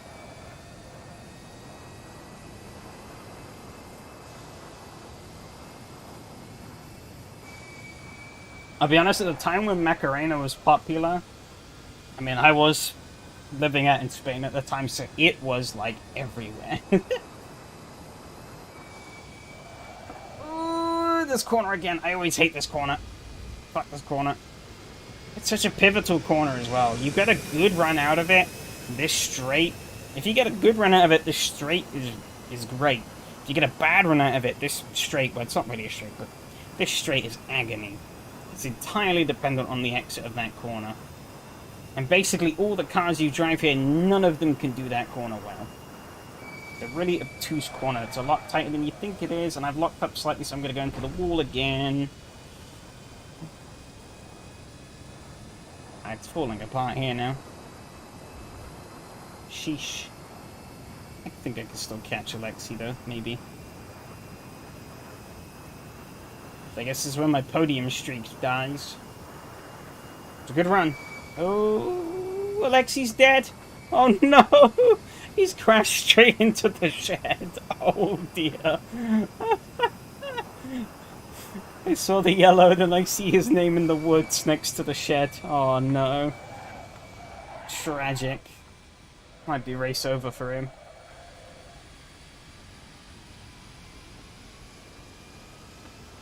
There's been popular songs back then. Nowadays, Macarena still slaps, but who listens to Gangnam Style? Yeah.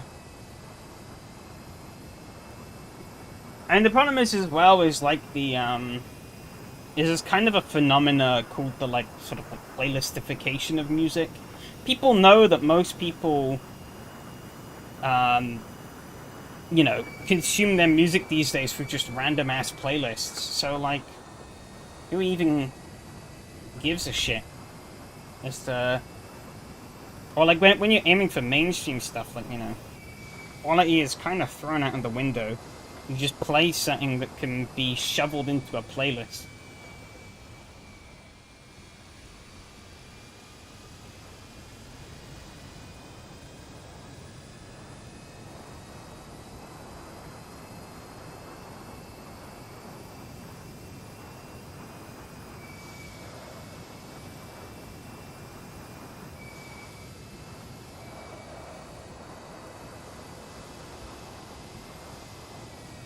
Oh, I thought I had the speed right. Ooh, we're good.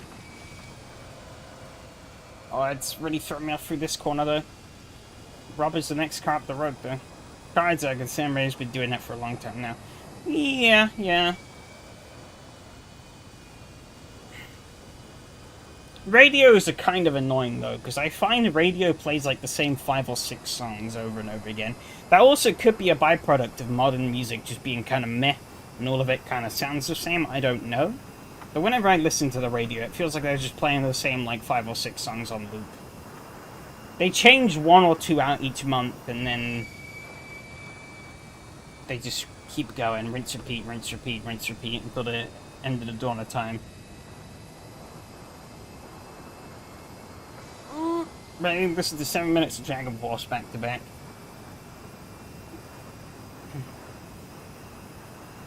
I could. I don't really listen to Dragon Force much, but then again, as I said, my preferences are kind of weird, so...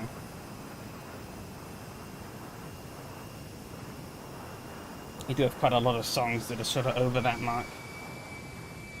And you play 10 songs unless it's a specific time, yeah.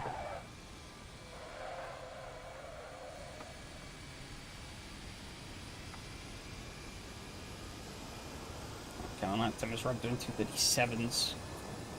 I think there's enough time to really catch. I'm not going to catch him on pace. I think I'm going to hope he bottle jobs it big time.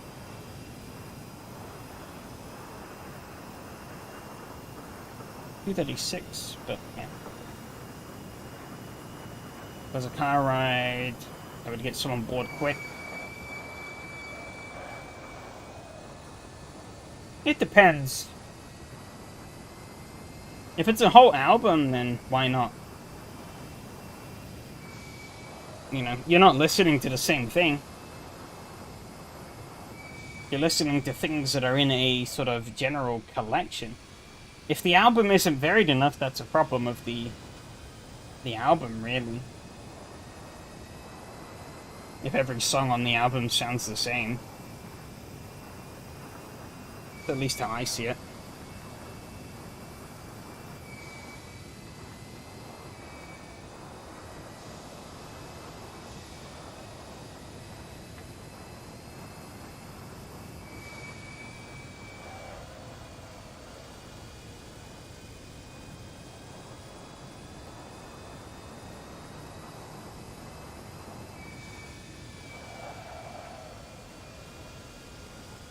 I didn't appreciate it the last time we listened to my playlist.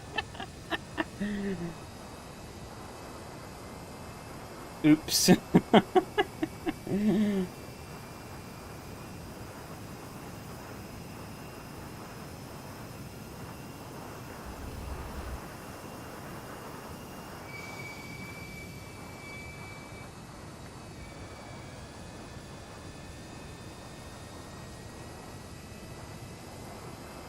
Yeah, it just comes on and you're just sat there like raving away and she's like, oh god, what is this?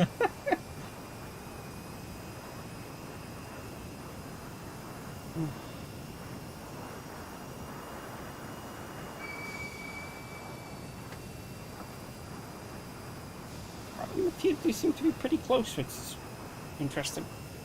Albeit maybe might lead to some sauce. They ought to come to steady blows maybe in these closing moments. I'm basically only going to luck my way into this podium if it is coming. It's actually my dad who turned it off. But that's the thing, yeah, when I'm in like a car with someone, I get it sometimes with people and they're like, oh yeah, you know, do you just mind if I just play random shit that I have? And I'm like, yeah, whatever. I don't really care. If people listen to music I think is bad, unless it's like my ears are bleeding. You know, I don't really care. I could tune most of it out, really, if I don't care for it.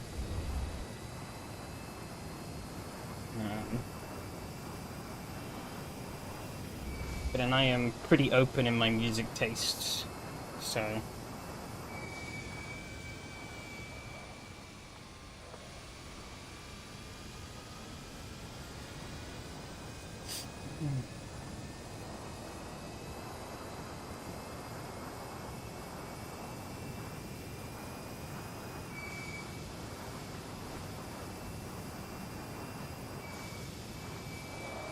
Oh, ow.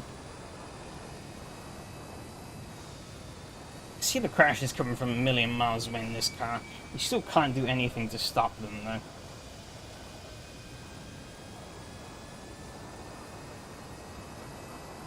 Yeah, typically when I'm on like a drive, I'll which, to be honest, I don't do very often these days. I will,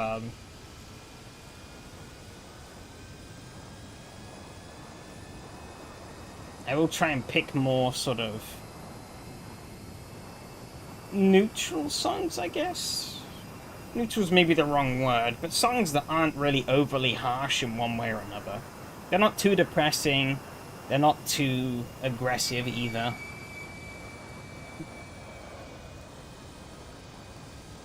But no clue about like 8% of the song listen to these days, just USB stick, download from YouTube and plug it in the car.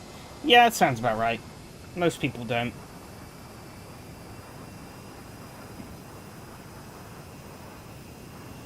And that's why Spotify gets away with all of its algorithm pushing slop.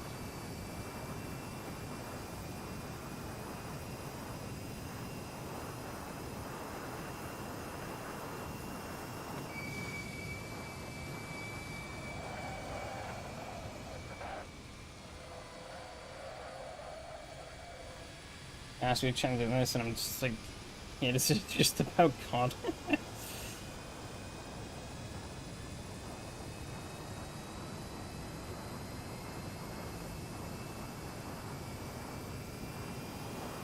Which I don't know this check won 3 years ago, but tons of something like new.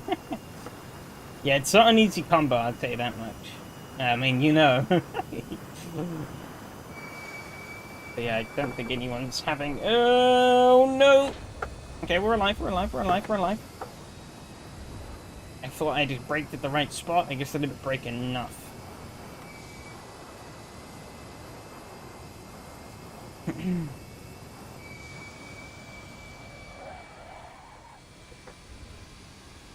Oh, bloody hell. At least this is the last lap. My podium run is dead, but we at least survived.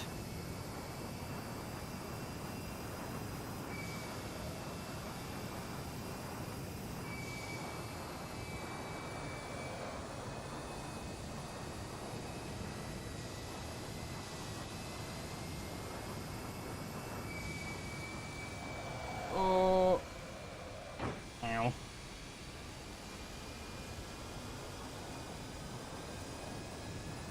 Call it a Formula E race enough crashes to call it feeder series. Okay.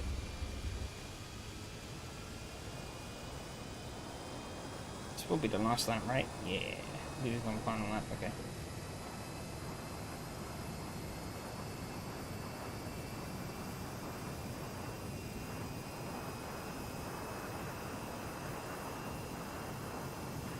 Okay, if I want any hope of making up another position, I basically need to hope Rob does what you did.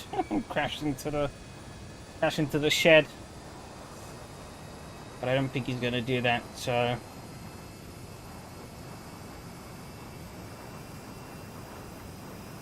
$55 plus rib or brake bias? No, I'm at like 48. I think.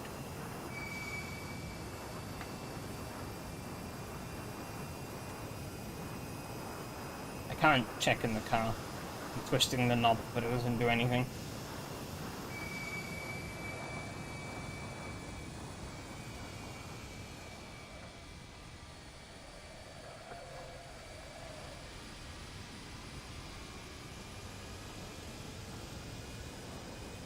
Yeah, I'm running like 48 brake bias.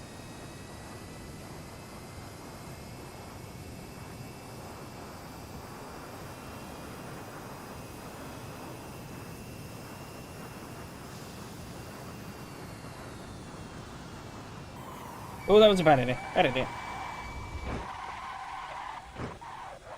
Oops. There's a couple of extra incident points. 45 to 40, I'm looking optimal.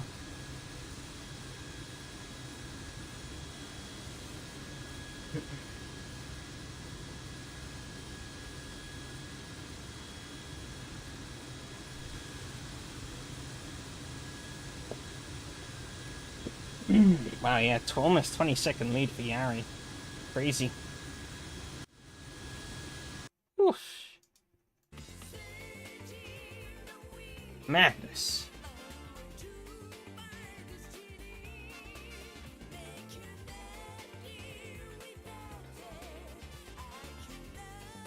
Yeah, let's get this replay up. I don't know if there was much to look at, but there's probably a couple. There's definitely a couple of bits.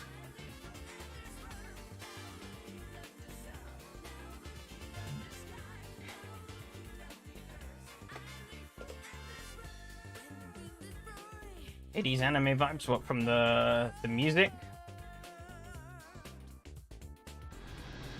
It's actually from the Sega Rally 2 soundtrack. It's the theme song for the snow stage. I think it's called like Searching for My Dreams or something like that. But yeah, it's the theme for the snow stage from Sega Rally 2. Which was 1998, I think that game came out. I could be wrong. Maybe before that. Sega Model 3. Which I guess, yeah, that sounds about right. Yeah, it's 90s, yeah.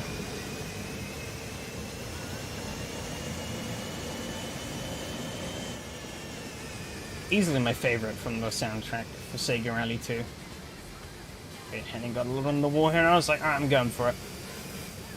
Powered through, and he kind of backed off, so... And he kind of got pummeled here. I went too deep into the wall. So it handing just a little bit, and that allows Mattia through. Any movement ahead? I don't think so. I think Yari checked out. See what happened with these two. Oh, Steven goes wide. Yari gets through. Clean. Oh, not Yari. Mattia gets through. Very clean cut there. Got on board with Alexi. I forget if I catch Alexi before. Oh no, Mattia catches me first, yeah. I was just slow out there and he comes. Look at the speed difference. So much more speed.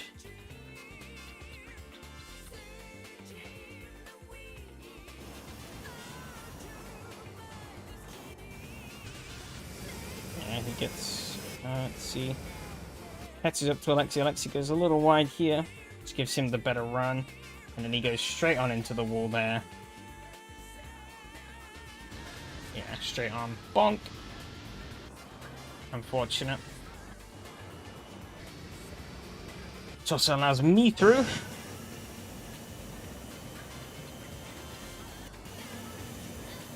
It's a good bit of slipstream back.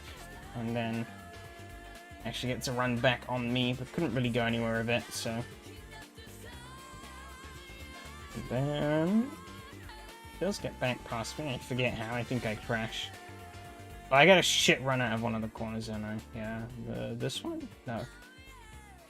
This next one coming up.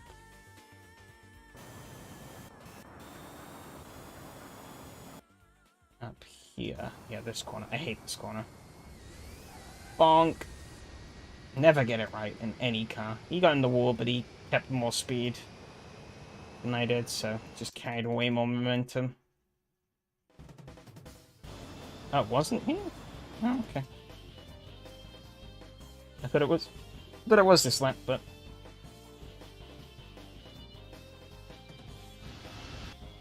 oh, it was over the crest here? Oh, right, it's when I hit the curb, yeah, that really threw me off.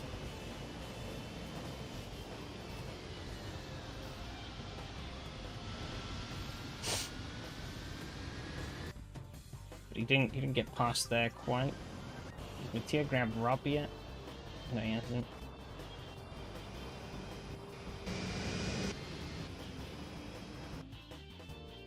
Yeah, it didn't hit the wall, just a terrible run, but he carried so much more speed.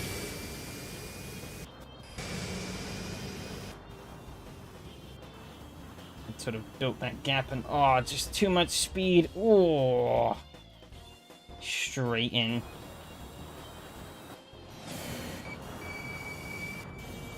Just not enough brake. Oh, through the world. Oh no. Oh dear. And back to pits.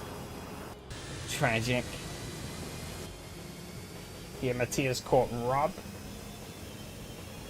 So yeah, how does he execute this move? He's got a run on him down here. He's just playing simple, I think. Yeah, he's just gonna get by him on the straight.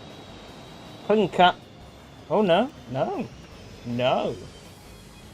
Wow. Okay. Jimmy opened shit, thought was someone knocking. There's less of a knock, more of a loud thrash. Ooh. Oh.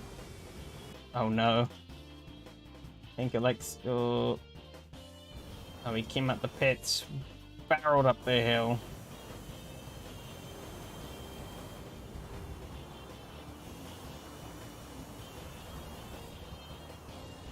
And they see what's the difference. He tried to stop, then he lost the rear and bonk.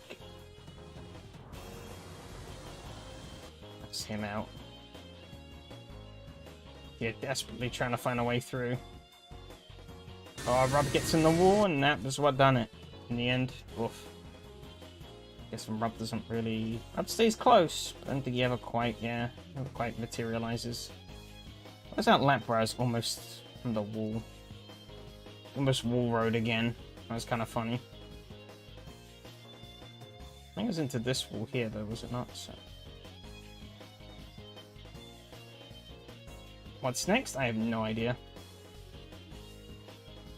I am all ears for suggestions. Oh, here it was, yeah. absolutely planked that wall. Yeah. I came down here, felt like I was holding reasonable speed. But, oh yeah, I think it was just the understeer here that put me in a very unfavorable line. So while I did have the speed, I was just plowing on the exit like a motherfucker into the wall. And I just scooped the car up on its side almost. Very nearly a double whammy. But we lived. I'm gonna check if the results are up. But it seems like there's a little bug. I have let Bossman know about it. So hopefully it should be resolved. But yeah. Nothing at the moment still. So those might not come to a little bit later down the line. Same thing as last time. We haven't had this for a good few weeks, I'd say. So.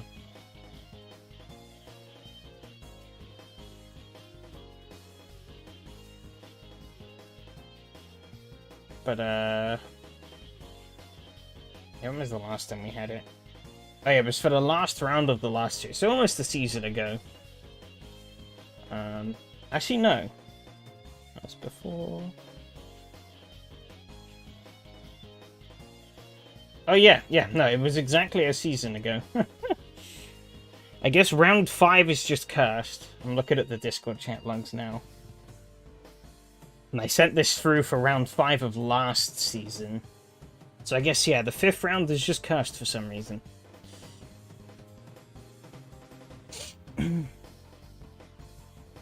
Next week, though, we got a couple of interesting tracks coming up. Thermalido in the Lotus.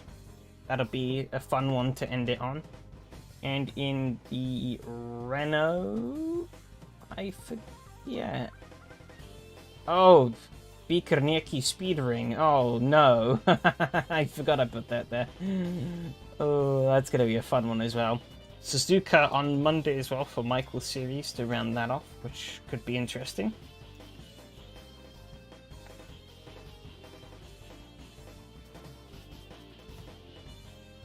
Maybe. I mean, its likelihood is it's just pure coincidence.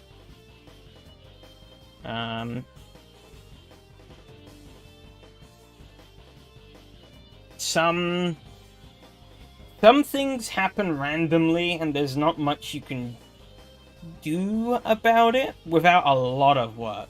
I don't really know what the exact problem is here. I'm pretty certain the round 5 thing is just a coincidence. If it happens round 5 next season, then maybe less so. But I think round 5 is just a coincidence at the moment. But yeah. Bug fixing in software is... especially in like heavily data-driven software is never really fun.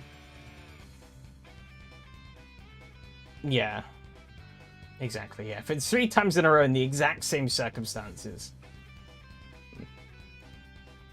then yeah, maybe something a little bit weird's going on. But yeah, I definitely don't envy him having to go and patch this. I don't envy anyone having to go and patch software, given that I have to do it as a fucking job as well. You always hope things just work the first time. They never do. And hours of revisions later, it finally works exactly as you wanted it to. And then people complain to you about something else. You're like, yeah, I did it. And they're like, ah, yeah, but this is now broken. It's like, oh. Okay. But you didn't update every time because it was fine so long. I mean, yeah, it really is sometimes. I remember at work we had a problem where some legacy code caused us some massive problems because the legacy code wasn't able to scale, or it didn't scale very well. And over time, the database tables that it was pulling from, those tables got progressively bigger and bigger as our team expanded. We got more projects, and those projects got bigger themselves. So these data sets just got bigger and bigger and bigger, and then it eventually just all came crashing down. We basically had to rewrite all of that code. Because, yeah, it was like some old code that just, really wasn't able to handle the scaling well. It was great for the time as a solution. It worked. But as the data set got bigger and bigger, it just wasn't efficient enough to keep up with the demands. You know, the new demands that we were putting it under. And it very unceremoniously fell over and exploded. Which wasn't great, because that was the bit that powered our sort of user authentication. So, yeah, if nobody could log on to our products, little problem. But we got it fixed, so all's well in the end. That was quite a couple of years ago now. Don't know if you bothered to redo. You don't have to redo all of it. Only certain bits, really. And you don't even have to redo all of it sometimes.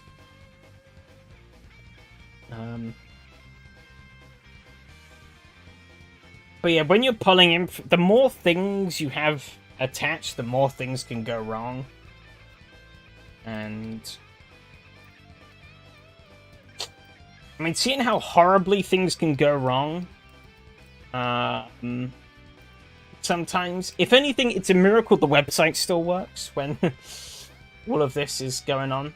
You know, because given the website directly feeds off of these data sources, wherever it's getting all the data for the results from, you know. At least it's been set up well enough so that if it doesn't receive the new data after a race, it doesn't just die. But yeah, we don't know how it's running, but it must be running well enough to be running mostly. It runs mostly fine these days, given it's effectively in maintenance mode, really. There's nothing really new happening. It's just kind of running, and he just kind of gives it a bit of a kick whenever he needs to. Could it be related to the grid size limitation? I doubt it. I doubt it, because A, the grid size limitation was still in last season. It only got removed this season. And also, the both races, or all races this week, were comfortably over that threshold, so I don't think that had anything to do with it.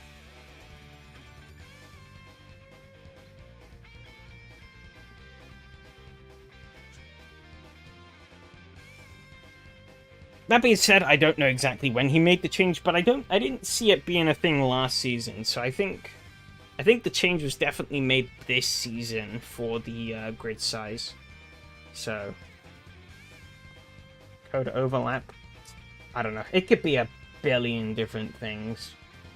It could be something hilariously simple, or it could be something hilariously complicated, or a billion different things in between.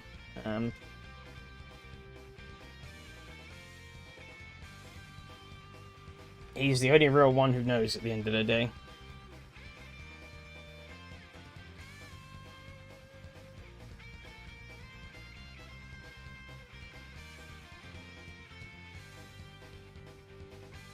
But yeah, familiarity with a project definitely does help a lot with debugging.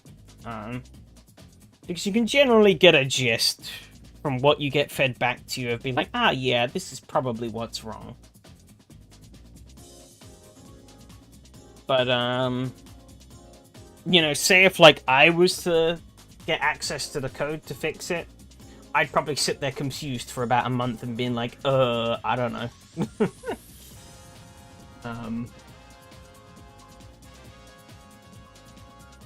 Sucks that we only see when it's fixed? What do you mean by that? You mean like we don't see what gets fixed, or?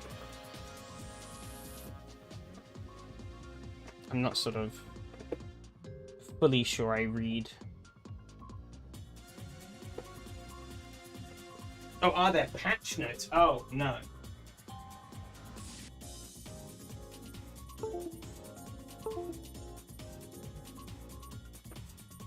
I don't think there's any patch notes.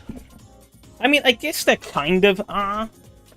The patch notes are technically the season announcements. You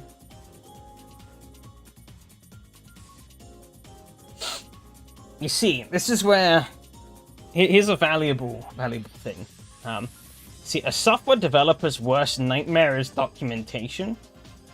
But a software developer's greatest friend is also documentation.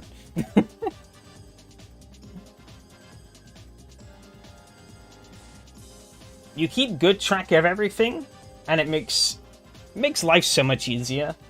But you also have to keep track of everything. So...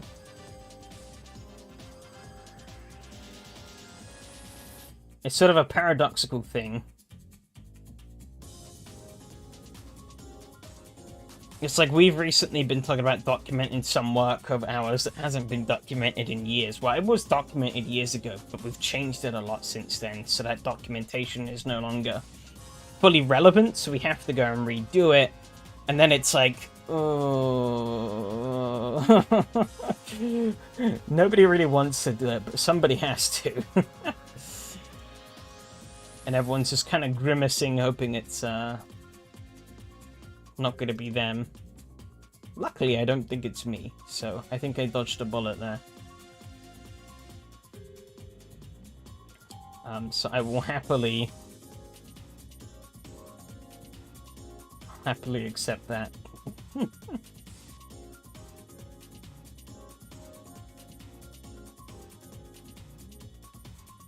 So keep check a mod list sucks too, yeah.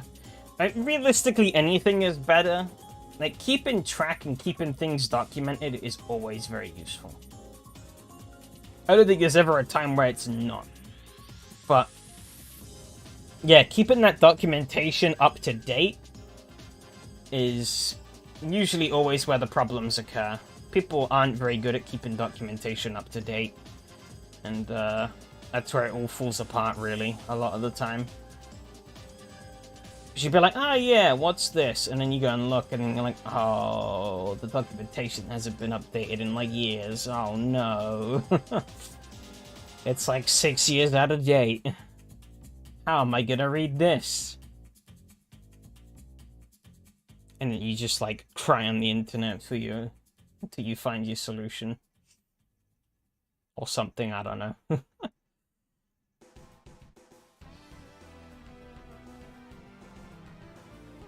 Time to collect the remaining achievements of Sky mailing and current onto the moving 64-bit version and replace the 500GB SSD. Damn.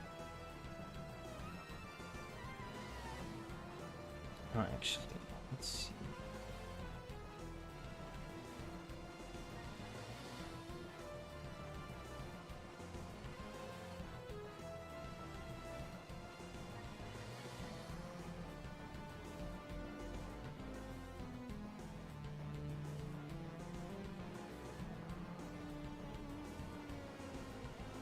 Yeah, it's,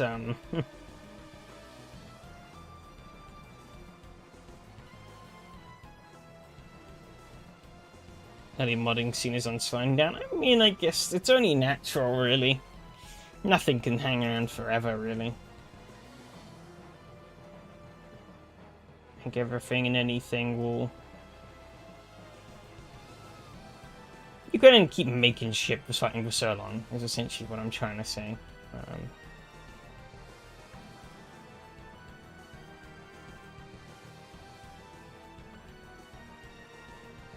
And there's gonna be a point where it's like, I have done everything I possibly can. And then you just stop.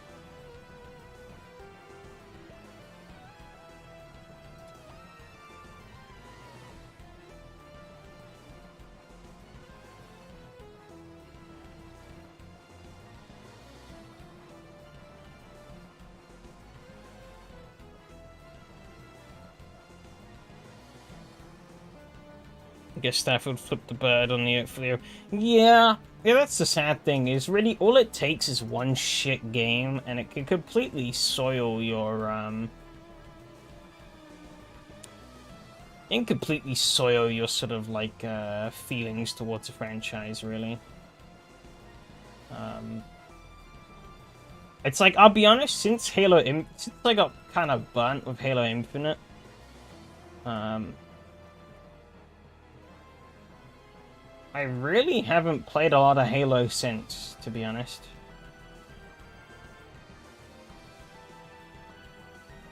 I kind of just threw it to a side, and that was that, really.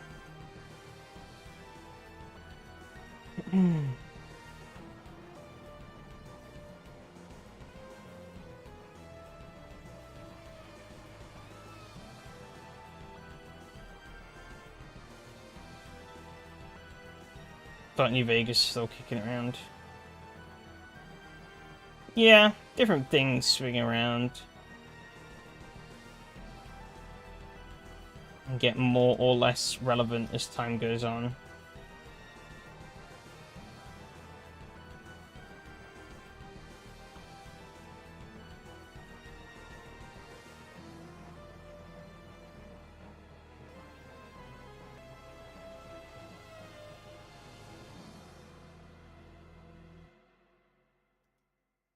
But for us London now, but the rest is still about guns. Yeah, I can imagine.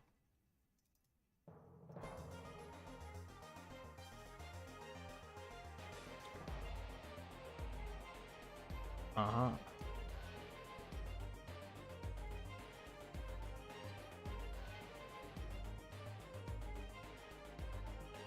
This might be the file I want. Let's see.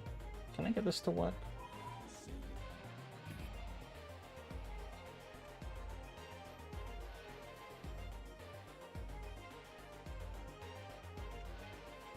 Let's see. Will this work? It's black screen. No. Ow, I'm deaf.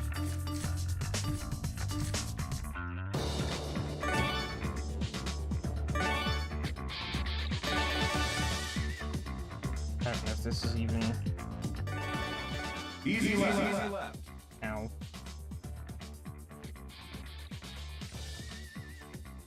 Okay.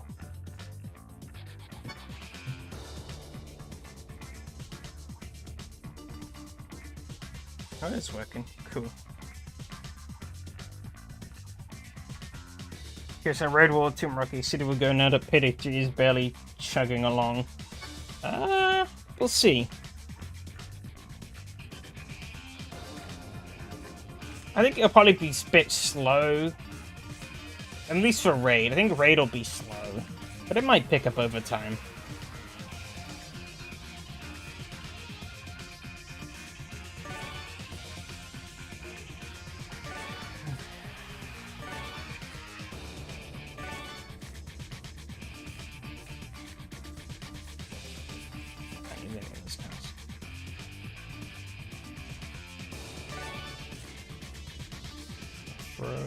Road. Use road.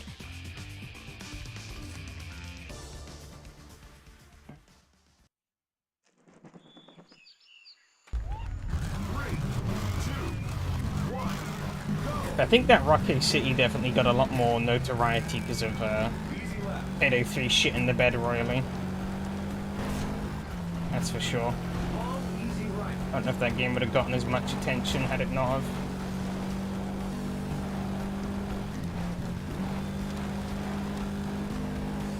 Okay, how do I...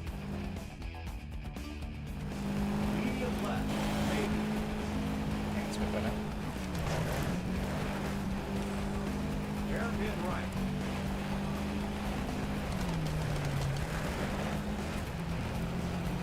Both titles are cringy to be honest, but it's funny, June. Am I dropping frames? I hope not. Let me see. No. Either hang on. No, actually. I'm gonna try something here. Quit out of this. I think it might be because this is forced in full screen. So give me a second. I'm gonna try some stuff.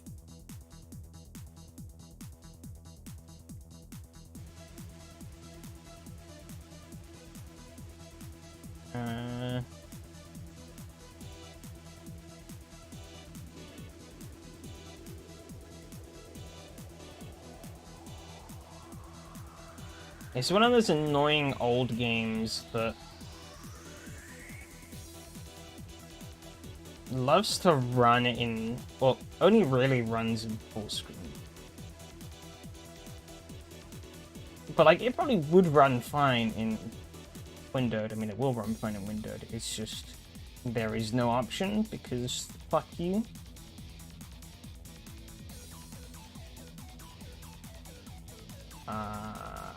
Where did I put it?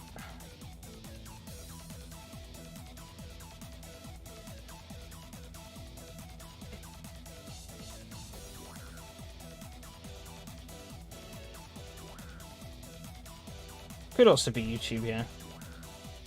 There's a lot of effects and stuff.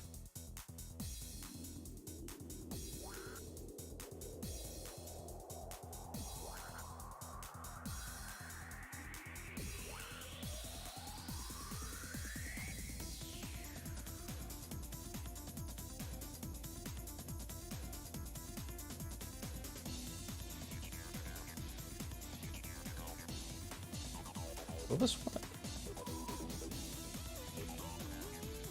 Actually, did not have an effect on anything.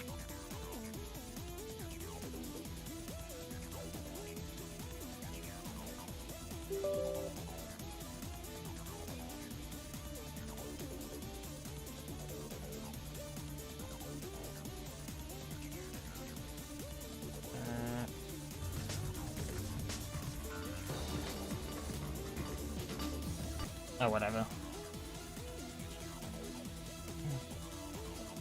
You think they'd improve the user experience, but not same for YouTube and Twitch, honestly. Yeah, I'll play around with this at another time.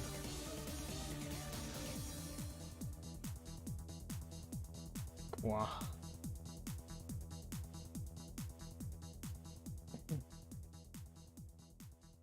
It's gonna require some fiddling around that I can't really be bothered to do right now.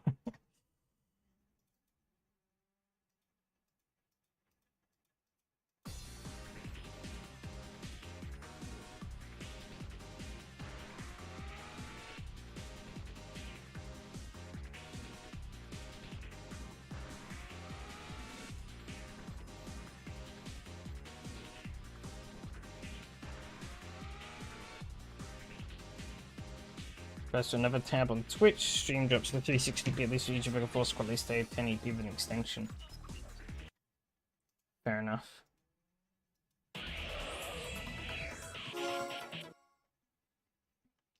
I think I wiped my save data for this, so I have to go and check everything. Seems like the actual game.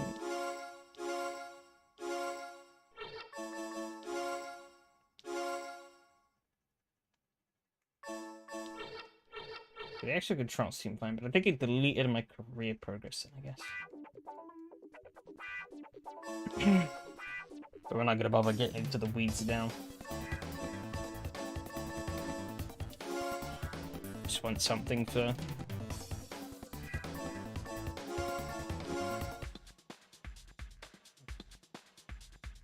some gameplay.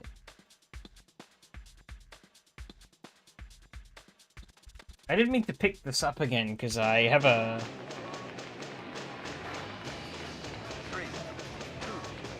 I have a mod... Well, there's a mod that came out for it that actually provides an English translation for the career mode. I might have mentioned it before, but yeah, it's not 100% complete, but it does the job for the most part. It's kind of what I was waiting for, really, to keep playing.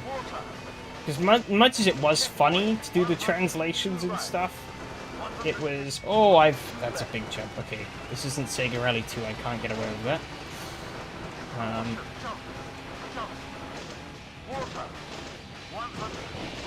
Yeah, it was kind of awkward to just keep doing that with the... phone translation.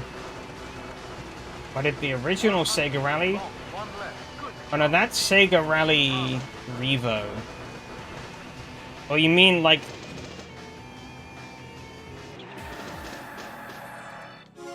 Unless you mean the 1995 original, then...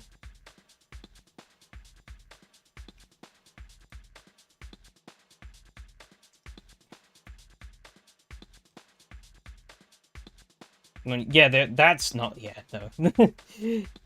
Revo is the most. That's Revo, which is the most recent game, which that was running on the PC natively, and it's like a 2007 game. This is a 2006 game that released exclusively for the PS2. So here's your answer. Revo was built around the PS3, Xbox 360 generation. Checkpoint, 153 left. Crest, 152 left. Checkpoint, great, 153 left. Yeah. 151 right. I can bring up the original and you can see what that actually looks like. Checkpoint. That's very old. 150 long, 1 left. Yeah, this is a PS2 game, so... Whoa. That works. I'll accept it.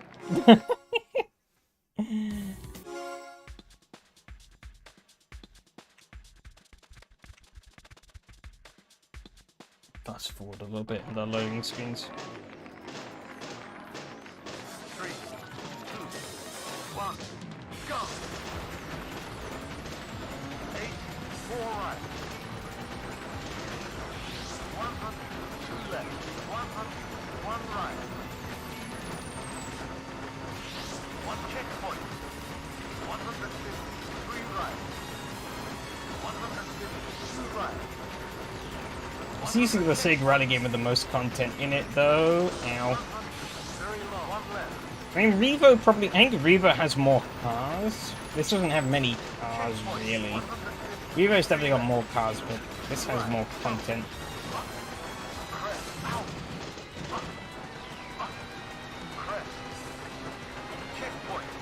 Revo does have an interesting feature, though, that I'm surprised wasn't in that Exocross game that iRacing released. And that's, oh, rammed. Rammed again. And that's, terrain deformation. It's not like, say, like, Spin Tires level. But the terrain does deform in Sega Rally Revo, which kinda alters the lines that you take every lap of the race. And I'm surprised a game like Exocross didn't have that. I feel like Exocross would have been the perfect game to have that. 3, 2, 1, go! But I don't really know what that game really wants to be, so... 1 left.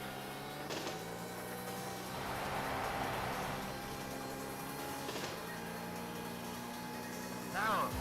100 long. 1 left. Checkpoint. Out. Crest. Caution. Jump. 100. Very low. 1 right. Checkpoint. Jump. Take the lead here. Crest. And get past this guy. Good job. Yeah, Narrow. there you go. 150. Checkpoint. 103 right. Oh, 104 left. Checkpoint. 103 left. 103 right. Crest.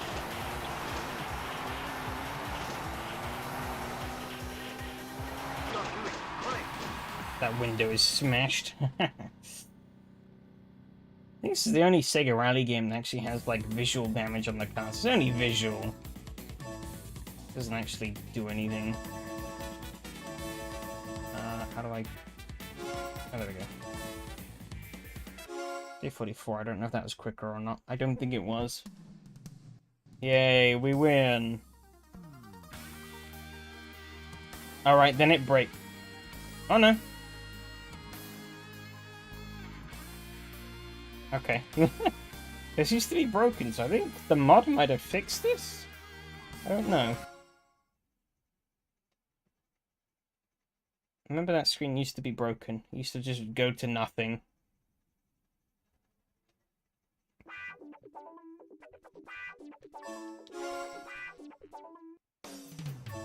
Let's see if I can try. Oh, wait, I wanted Steve.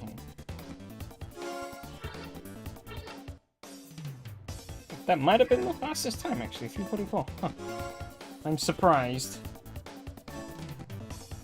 Lancia. But the Lancia doesn't handle particularly great, though.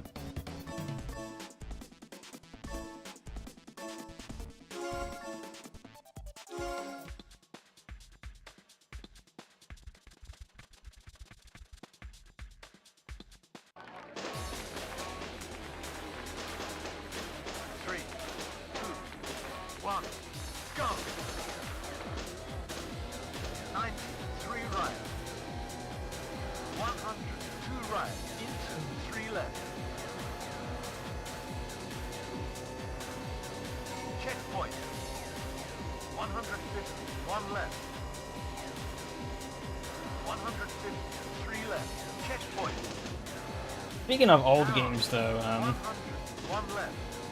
so I randomly got given like a joystick controller a couple of months ago by my brother because he used to use it, but he didn't really have a use for it anymore. So I was like, "Hey, do you want this?" I was like, "Sure.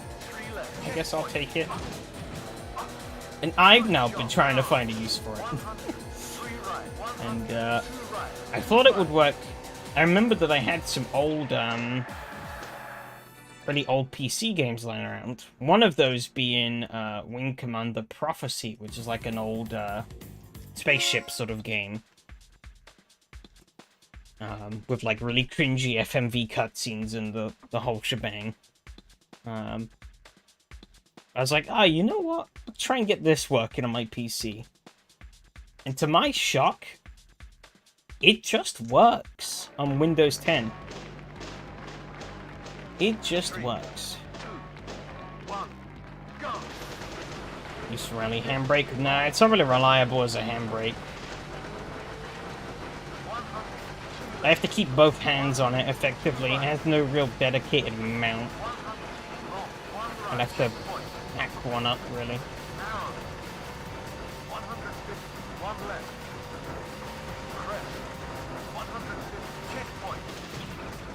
And there's a button box. I mean, I already have a button box, so...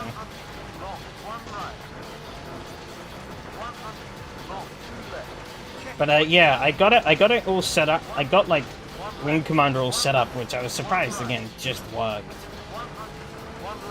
With my like original CD copy.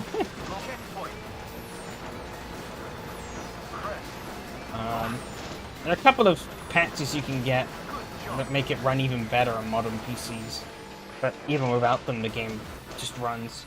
Only problem was it has no options to rebind controls, and the joystick controls were all wrong.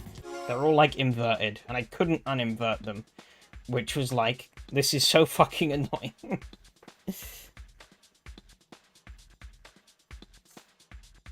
So the ship was going the wrong way every time I was trying to turn it. There was also like a wicked dead zone, which was not fun to deal with. 3, 2, 1, go!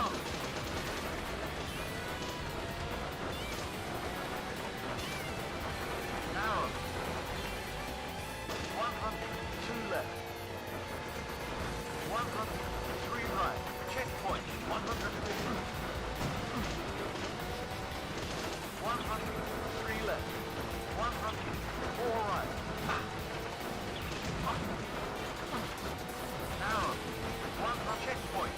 Love loading screens in sub 2-minute races. I mean, I think loading screens is more just a hardware problem, really. Oh, crap. The PS2 is massively popular, but it wasn't really strong by any stretch of the imagination. Out of my way. And arcade races, I think it's, you know, for like more arcadey games, I think it's pretty common to have pretty short races.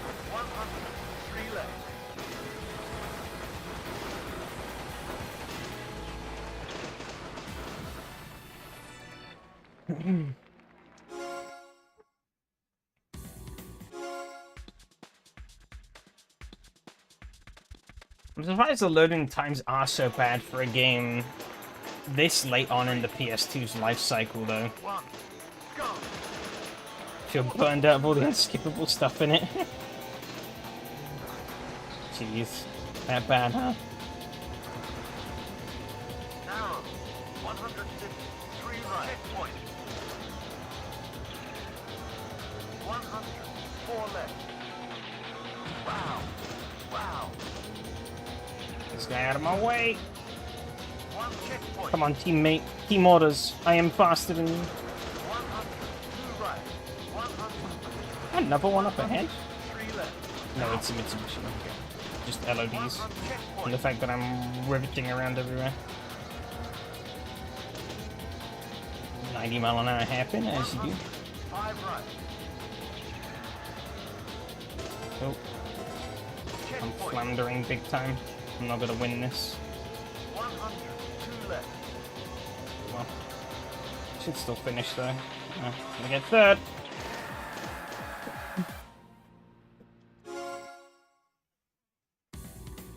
That was awful.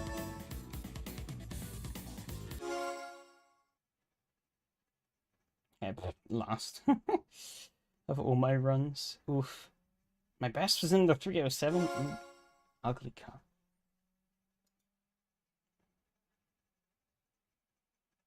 Memory card saved to storage. Cool. Given you mentioned the original though, I feel like gotta go and bring it up now. Where is it? Emulators. Model 2.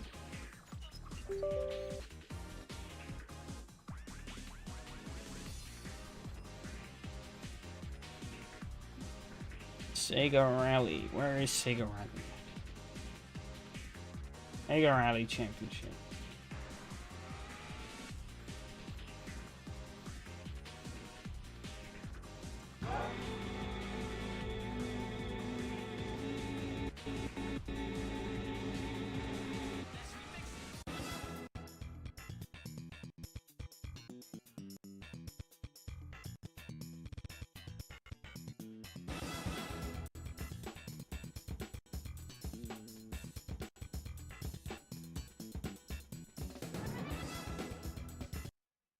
It's like horrendously stretchable. It's also not showing like a audio setup from a YouTube poop. Yeah, it's because I'm fucking around with an old game that doesn't really like it. There we go.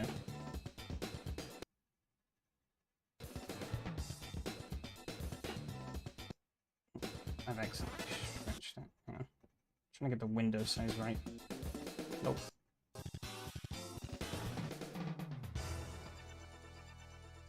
Sega Rally Championship.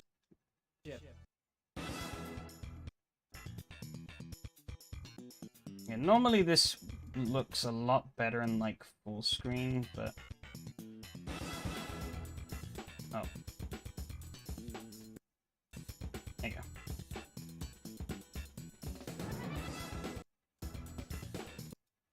Make sure the controls are actually set up. I think they should be.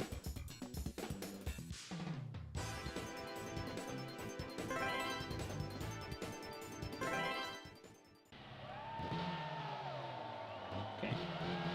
3, 2, 1, go!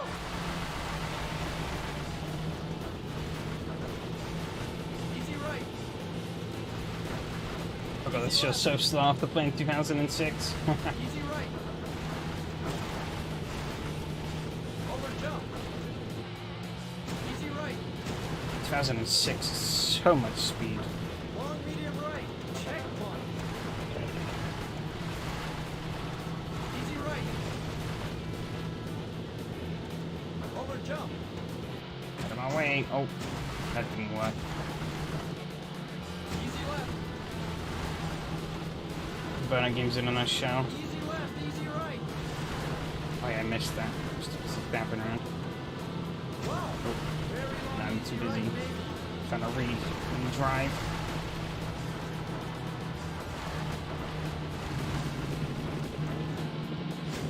I can imagine YouTubers loving that. With the dirt in the face. Oh shit.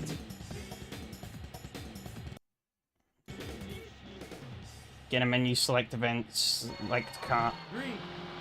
Let's skip a collect car by doing X cutscene. Race start animations, race, collect XP, screen, save in progress. Yeah. Very long, easy right. But like, wow, we can do menus? I have to go crazy. Long, easy right, maybe. Very long, easy left. Hey, bastard. Checkpoint. Medium left.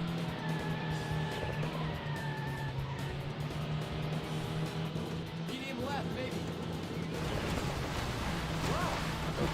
I am incredibly washed up at this game. Medium right. But I don't want to chump. Caution, hairpin right. Checkpoint.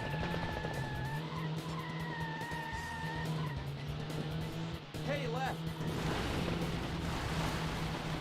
Medium right. Easy right, easy left. Long, medium Whenever right. you do a race, you don't finish it. Damn. Easy right.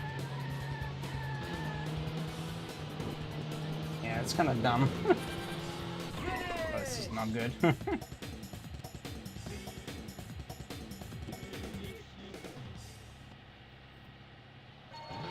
Otherwise, it's gonna be 2 minutes of menus. One.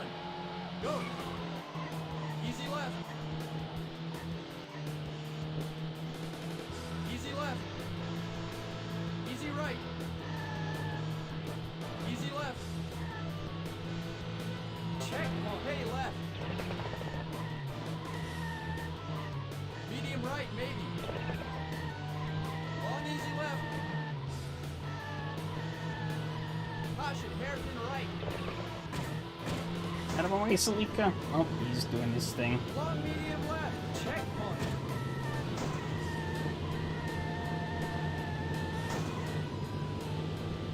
Easy left. Bastard.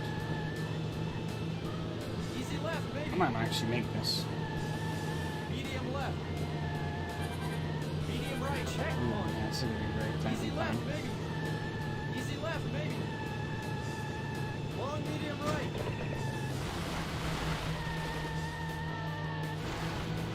Oh yeah, I don't think I'm making this. Caution, hey, left. This thing's all the way down here. Go! Easy left. Go! Go! No! Fucker. Never seem to mention things like this. Almost like nostalgia for some reason, these newer reviews. Oh yeah, it totally is, yeah. Most people just Sega feed Rally hard off of the Championship. nostalgia. We gotta do that again. I need redemption. For that embarrassment. 3, 2, 1, go.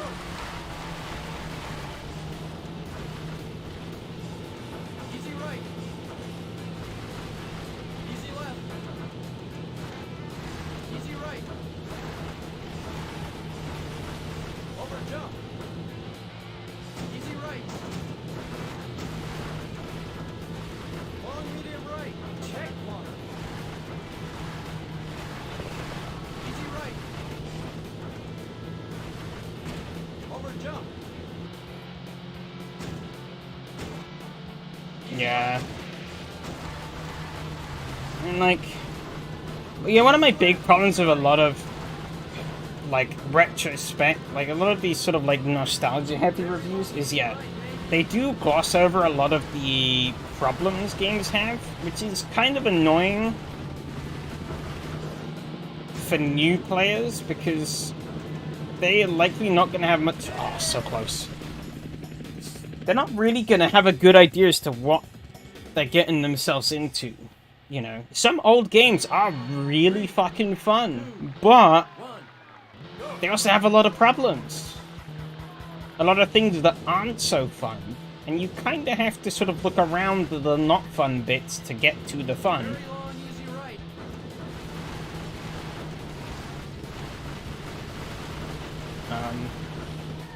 Long, easy right, maybe. And as time goes on, some of these points are going to become more true, you know? Very long, easy left.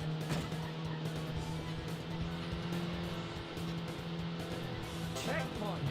Medium left.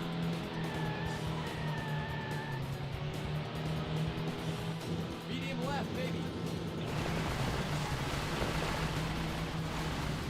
Long, medium right.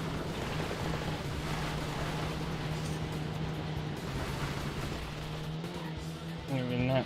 Caution, hairpin The right. stream highlights discussed, yeah. Oh, I fucked that up big time. Hey, what the hell is that acceleration on the corner, eh, Buster? No cheating on my block. Medium right. Easy right, easy. Long, medium right. Yeah, that's one thing, that's one trend I don't like. I get why content creators do it, because it's easy content. Like, holy shit, it's easy content. Because they don't even have to do anything a lot of the time. They typically just do a live stream and chalk it off to their editors. But, Green. yeah, it's kind of annoying when you find a piece of content and it's just somebody's live stream chopped up into a video, and it's like, Easy left. Sometimes there is good, you know, there are good points to be raised out of these live streams and stuff. Checkpoint. Hey, left. But like some pieces of content Medium right. definitely need something more than an in-the-moment thing like a live stream. Like I talk a lot of shit in live streams, but there are some topics that I definitely think deserve more. Fucking pinch me. There are some pieces of content that I definitely feel are more deserving of their own video Easy left. than like me just rambling about them on live stream.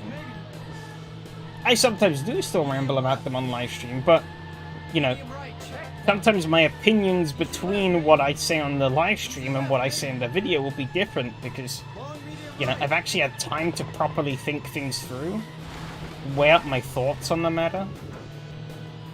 Caution. Hey, left. It was like Crew Motorfest. I hated it during that live stream. I went back to it again over that beta and played it a little bit more, and I was like, you know, I can look past some of the game's flaws, and it's okay, you know? I came to like the game more. Not enough to really buy it. Oh god, Riviera. Ooh. Run. Go. Well, not Riviera, Riverside. Medium right. I'm gonna die. Medium left. Medium left. However, the bonus stage is just so much harder than any of the other stages. Medium right. More of an actual rally stage, I guess, than the other stages. Long, medium left. Over jump. I see you fools there in my mirror. Medium right. Yeah, some content definitely needs more thought put into it. You can't really do that with a live Over stream. jump. Medium left.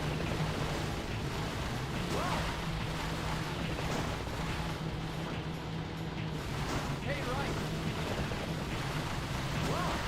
Medium left. Long, easy left, maybe. Am I even gonna make it? I might just about make it here. Caution. Actually. Medium right. Medium left. Oh shit! No, I'm not gonna make it now. I don't think. Caution. Medium right. Go, go. No, finish line's right there. Fuck you, Riviera or Riverside. Please don't ever get to the point of making it the content of those topics, so these rambles are the only points we hear from you. You're not wrong. But, that's just how it is sometimes. Oh, because I didn't finish. It doesn't actually show the replay. Pretty chill, though.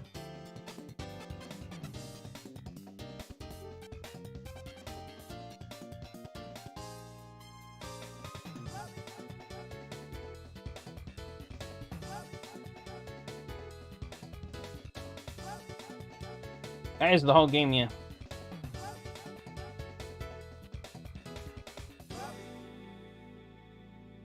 There is a practice mode which allows you to race the tracks individually.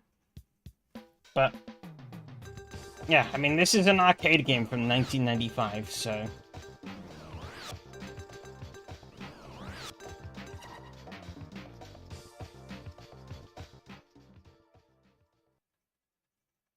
'11th. Terrible. So I'd actually say that's more compare this to, say, Daytona USA, which came out the year before. Say that's the main game to really compare this to. Daytona USA had 3 tracks. This has 4. It has the championship mode as well, which Daytona USA also doesn't have. It has 2 cars as well. 2 cars that are completely licensed. Daytona USA has 1 car that's unlicensed. Oh, this is 1994. Oh, right. Daytona USA was 93. Yeah, Daytona USA was 93. This was 1994. This game is 30 years old.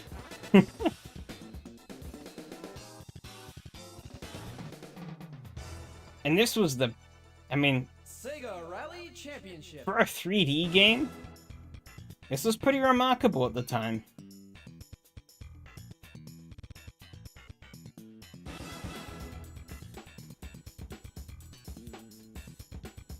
Because obviously, like, home consoles could barely etch what... couldn't get close to what this could do. This hardware could do at the time.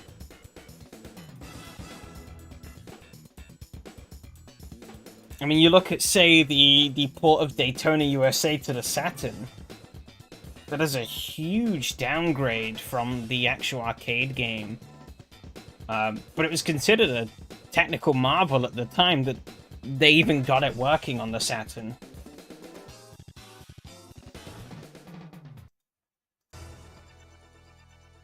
Sega Rally But yeah, these Championship. days, yeah, wouldn't even pass as a tech demo. But I mean, for an arcade game, it's kind of fine, really, because, you know, for like arcade stuff, it doesn't matter a whole lot.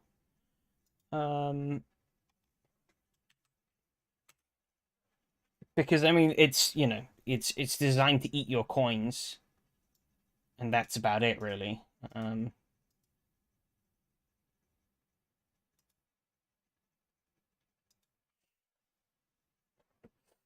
So as long as it could do that well, I don't think the company behind it really cares.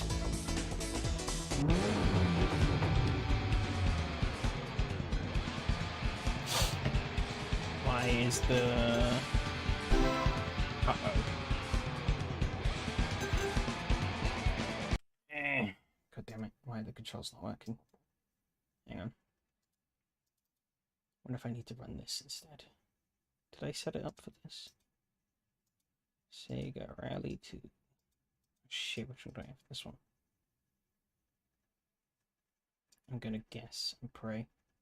Oh, it's gone full screen. The wife would be Coin Digger. I have no idea. Can I have it in non-full screen? Widescreen. Ugh. I don't know why it's undone my controls. Input. Xbox 360 controller. I'll probably do it.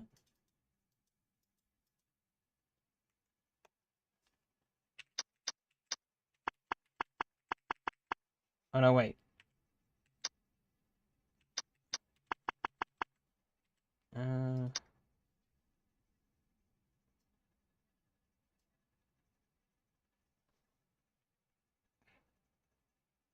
Key 1, joint 1, button 8. Start. Oh, whatever. I'm not gonna bother with this also. Too much grief. But yeah, no, they yeah,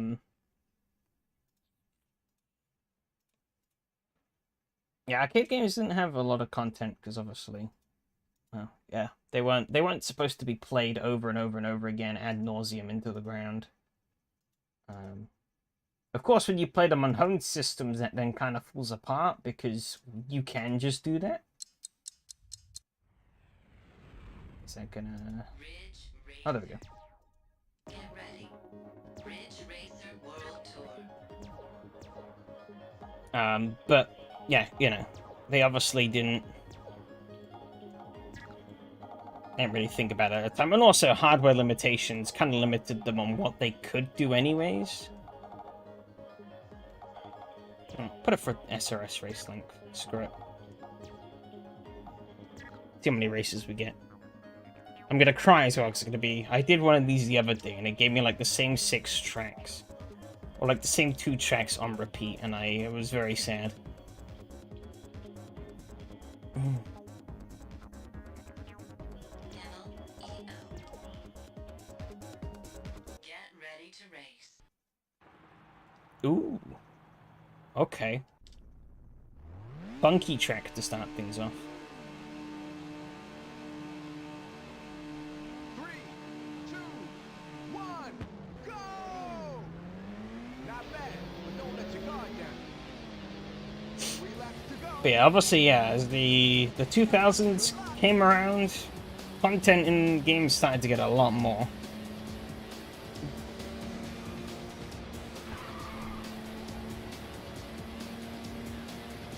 Like, Sega Rally 2 has a lot more cars in it.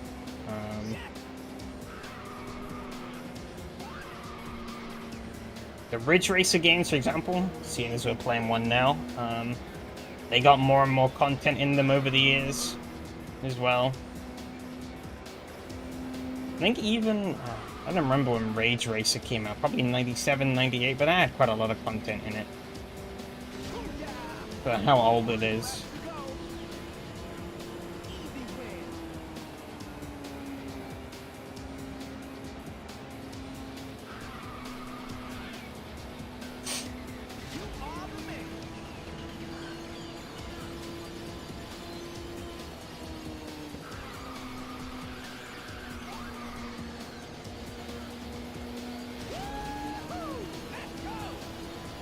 This game's got quite a lot of content in it, but this came out in like 2006, 7 as a PSP release.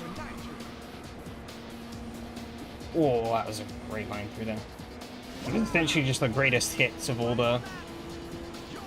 the best tracks with new physics and new cars. They're closing up. That's concerning. Stay away! I'm stuck with some boost. But yeah, emulating arcade games is kind of a funny thing to do because it really becomes apparent that these games were not built to be played consistently at home. Unless it was a home release of an arcade game. Like a dedicated sort of home release. Like these ones that released as coin-op arcade machines. You know, it's like... You're like, okay, this is like... This gets pretty dry pretty quickly. If you play it like over and over and over again, like day in, day out... Oh, I got the start wrong. I was too busy talking. I like this track though. I haven't actually driven this in a while, so... Based game for picking it. Actually giving me good tracks now than it was the other day. I'm gonna immediately eat my words for the next track, probably. All gone. But,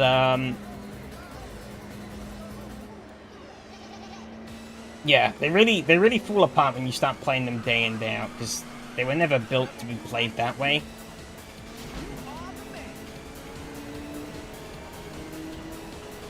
So, like, yeah, only 2 cars and only 3 tracks does get a little stale pretty quickly.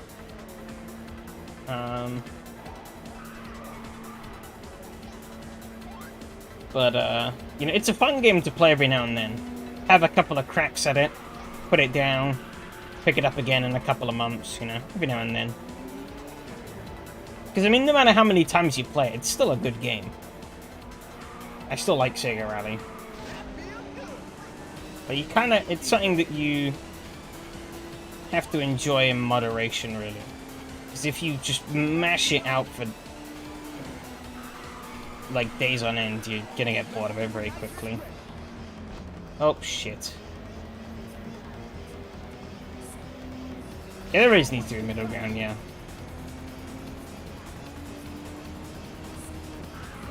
But also, no game can last forever. You could put the most amount of content in the game and it could be the best content ever. But people are gonna get tired of your game eventually. There's only so much of one game one person can really consume. And eventually, over time, that could be, like, infinite number, but there's only a certain amount people can take in certain doses. It's like, I could not... You know, I've put almost 4,000 hours into AC, and I'm gonna still keep clocking up AC. But... You know, I can't really tolerate playing AC more than I do at the moment. I could, on, like, occasions, but... I feel like I get my fill, you know? I feel like I really don't feel like I need more AC. It would just make me burned out. In fact, I really massive on light on content these days. Light on content I don't mind if it's done well. If that content is highly replayable or is just really well paced out, then I don't mind. Massive games are pretty much always annoying to me, though. I don't like playing a game and being overwhelmed with so many options. But unless I sell my firstborn, I'm not going to be able to explore them all. You know? It's like, it's just not worth it. There's one of the big things that kind of put me off of Elden Ring. Like, a lot of people played it and talked about how great it was, and I looked at just how fucking big the game is. And I'm like, nah, I'm good. I'm sure it's a fun game, but I don't want a game that's that big. Oh, here we go. Yeah, of course. This area had to come up at least once. Also reusing bosses a lot.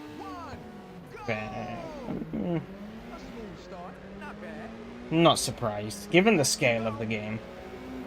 When you make a game that's massive, you have to make concessions.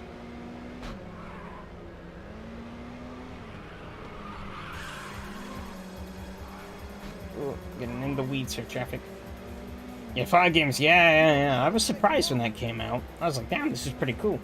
Because I still have the original Flatout installed. Oh, you bastard. Fuck you. Yeah, I still have the original Flatout installed, and I was like, oh, why has it got an update? And then I looked, and there was a patch note, and it was like, oh yeah, Steam Workshop support. I'm like, oh. And some quality of life fixes. Oh. I am intrigued. I haven't really looked at either yet, but it's cool that it has them.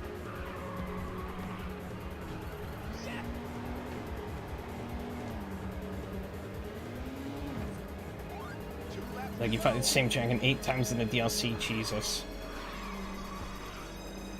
Do they count as separate fights?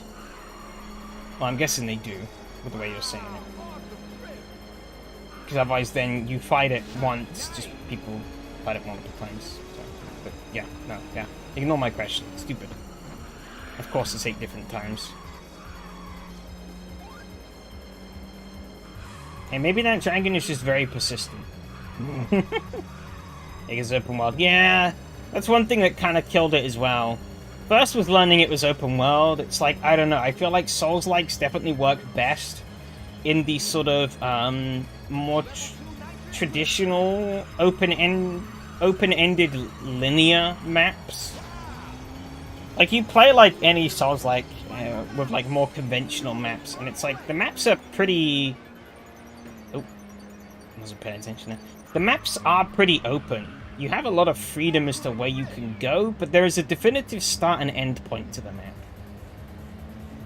It is essentially like going through a series of big open dungeons, really. That are all sort of like interconnected. And I like that. It gives you a sense of natural progression. Open world, you kind of lose that.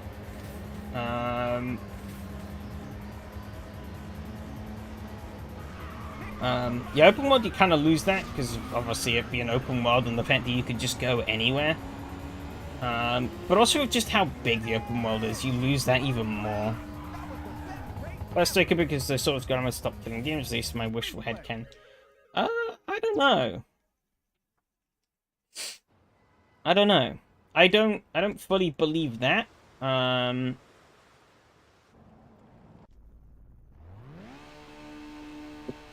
But what I have been seeing in recent times, which I think is pretty cool, is you know, video game companies are partnering with small, like, sort of teams of essentially modders, really. Small development teams of essentially modders who they get on for pretty cheap to basically you know, come in and fix up the games for them. I've seen it with quite a few old games on Steam. They're sort of slowly working their way through them and giving them this treatment, which is pretty cool.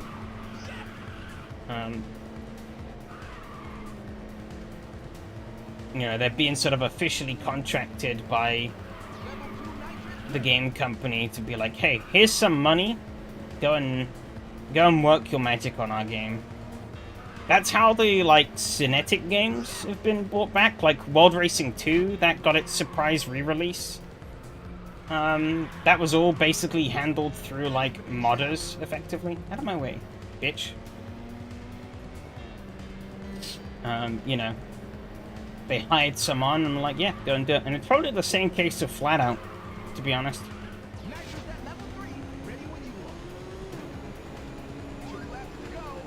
Sadly, seems to be unpaid. I mean, I'd have to know the... Oh, shit. I fucked that up big time. I gotta boost these. Hey, suckers. See you later. Oh, well. I guess I'm not quite seeing you later.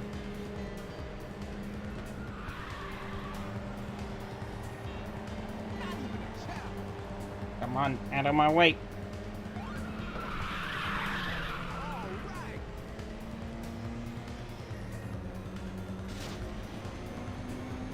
Yeah, I mean, unpaid is... It sounds kind of shit, but I don't know. I don't know the full details behind it, so if that's what they want, if that's what they agreed to, and that's what the developers who made these fixes wanted, then that's perfectly okay in my eyes.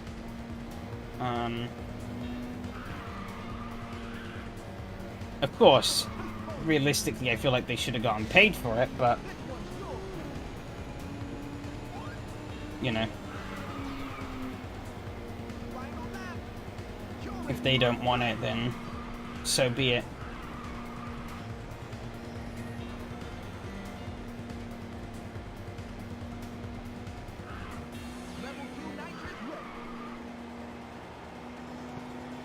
Yeah, it's definitely an initiative I've been seeing more of in recent years, which I am definitely a fan of.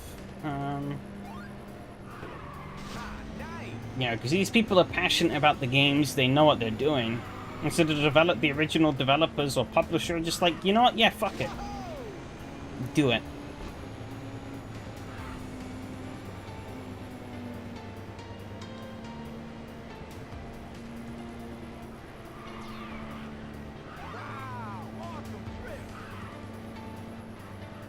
Oh god. I was doing funny stuff there.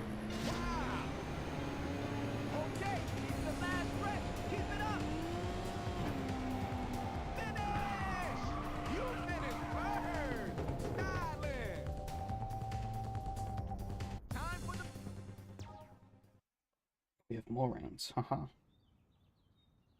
Uh-oh. Is it Extreme Oval? Oh, I think it is Extreme Oval. It is. Ooh. 3,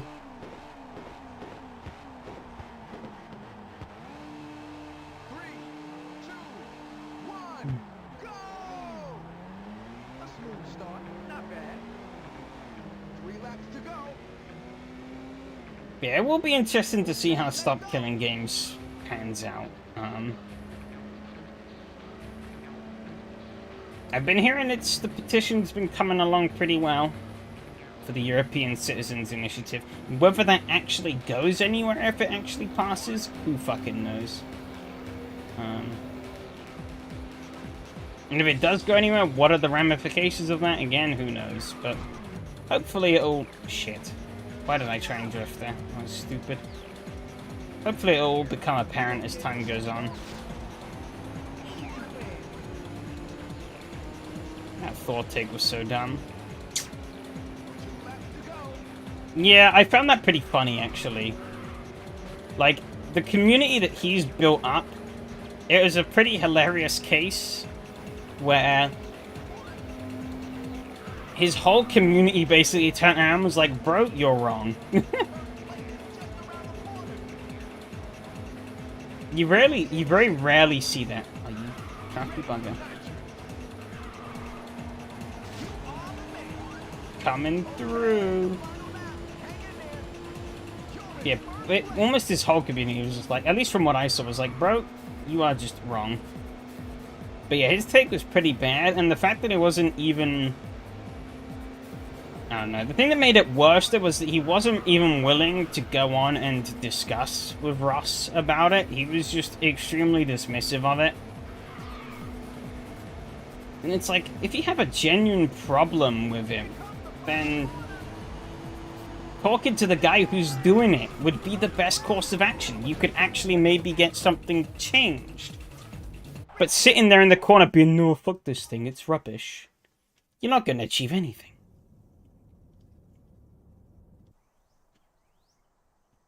Ooh. Oh, it's this stage. Okay. Contradicted himself a lot too. Yeah, I'm not surprised. I didn't watch all of it, but I got the general gist of his take, and I was like, God, this isn't great. I did a follow-up as well where he doubled down on it, and it was like, bro, what are you doing?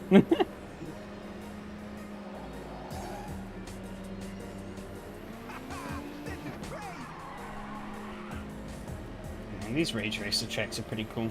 Going up the hill, seeing the waterfall.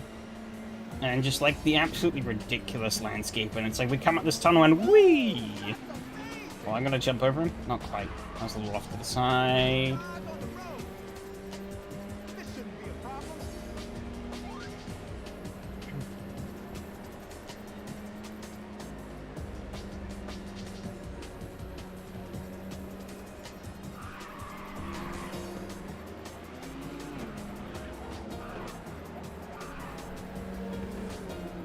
Oh, squeeze past.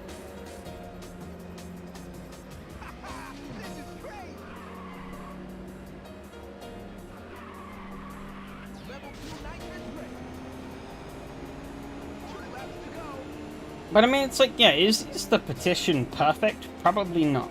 There probably are some genuine problems with it that will need to be addressed if it does decide to go on further, but you know, those are bridges that we'll have to cross when we come to it. Oh my god, what the fuck? What? What? What the fuck? I hope you saw that. Holy shit. Oh my days. I don't know how he managed that. I don't even think there's rubber banding here. I don't even know how he achieved that.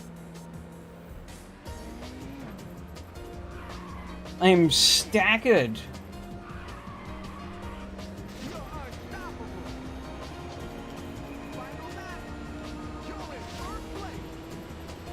Yeah, the only one trying to do it properly. Yeah. Oh, I'm in a wall. Oh, now the car's gonna slide. Okay.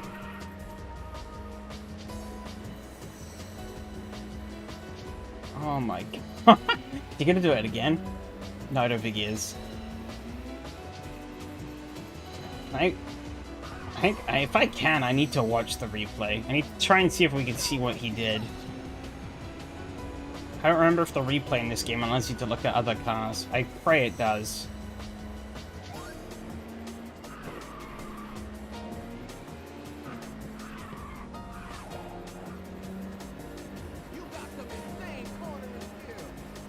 Some insane cornering skills. Oh, I think he crashed at the hairpin. Oh, I didn't charge a boost. Oh well, doesn't matter. I wasn't gonna set a fast time anyways. I was too busy reeling over what happened. Oh yeah, replay. Okay, can I change cars? Oh no, I don't think I can. No.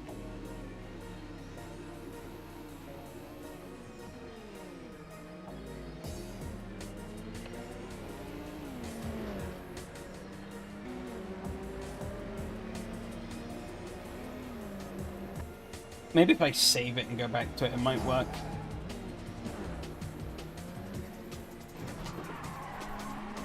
We'll see if it comes up though.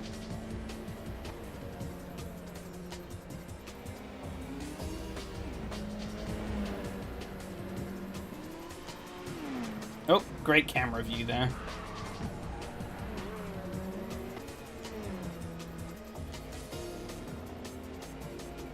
Airplane.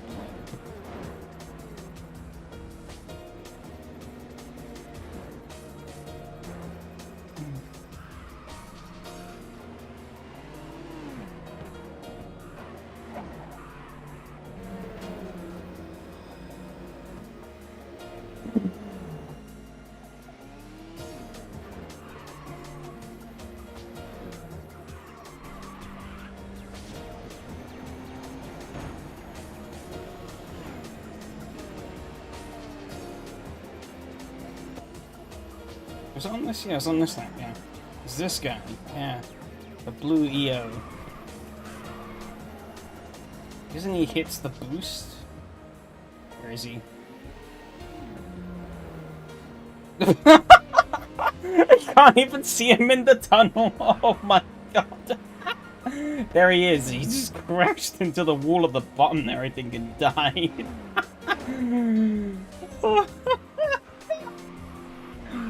Oh my god. A replay data. Save replay. Yes, we're saving that replay. Saving it. Yes. All cleared. Thank you all. 20 minutes? It was... I guess about 20 minutes. I like that you could do that though. You could just be like... I mean, you got all these modes. There's a lot of stuff you can do. How do I watch replays again? AV player? Yeah, course. And then replay. Open the no, wait, that's sound only. Load replay. Stop over ticket attempt, yeah. Super shuffle. Fuck it. Dragon Saber. 2018. Holy shit. That was the first time we played this game, obviously. Mythical Coast. Welcome to the music player. Can I change car? Can I change car? No, it just changes the... God damn it! I can't. Just the music player. Balls.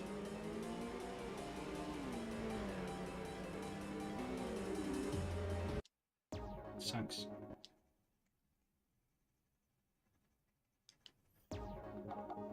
Wonder if I can see if I could try and replicate it. I go into Time Attack. Mythical Coast. Mythical Coast. Class 6. EO.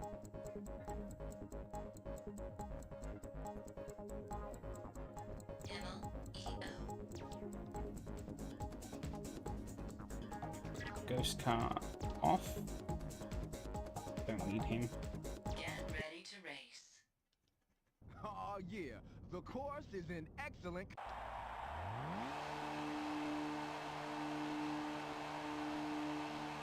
3, 2, 1.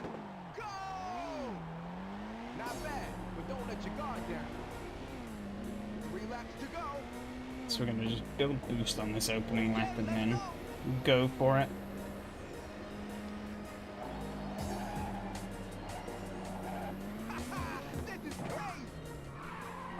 That didn't really work out.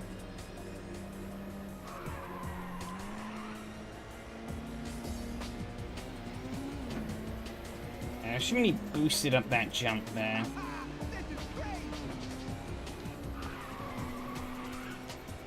And then blew.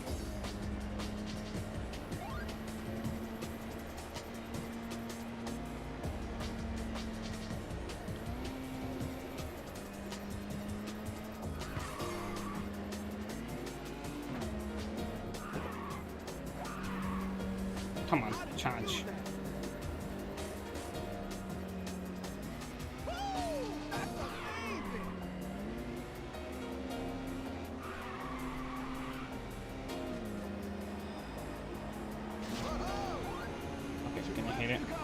First one here, build some extra speed.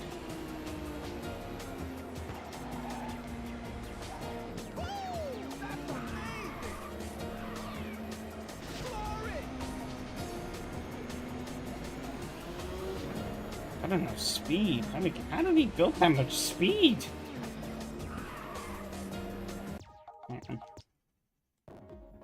Can I even do it with the coast? Special 2.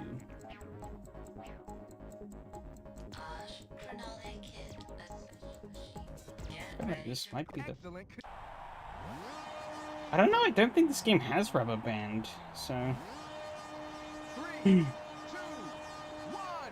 go! 3 laps to go. Good. Let's keep this up. The acceleration in this car is just ridiculous.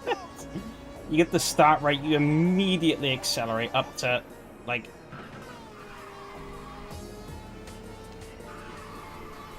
fucking 260 kilometers an hour.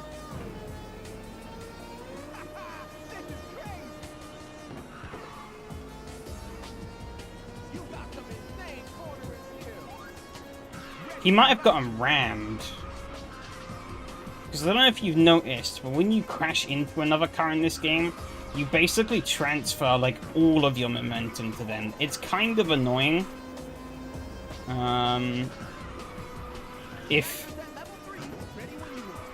Sometimes it's not bad, other times it's kind of annoying.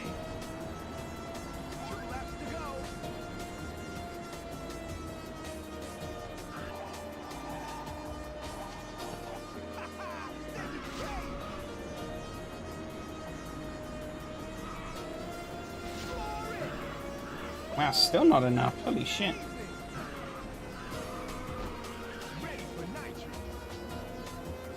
I'm full chat in the Crenale kit and I can't... Oh, I'm fucking it all up now.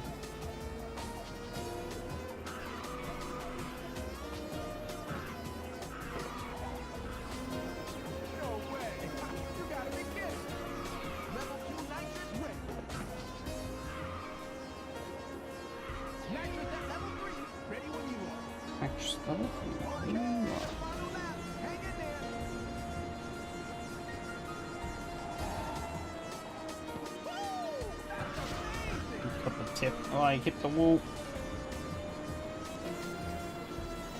Still not enough. Holy shit.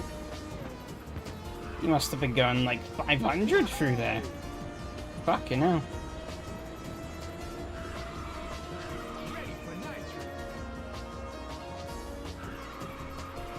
I could hold a bit more. If I got it perfect, I could hold a bit more speed through there, but I don't think enough to really jump that whole thing.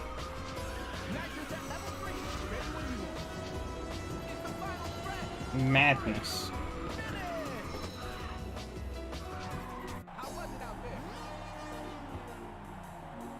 This car is stupid though. Both the kid cars are stupid, but yeah, there's that whoosh. That launch is ridiculous. 365 average. Insane speed.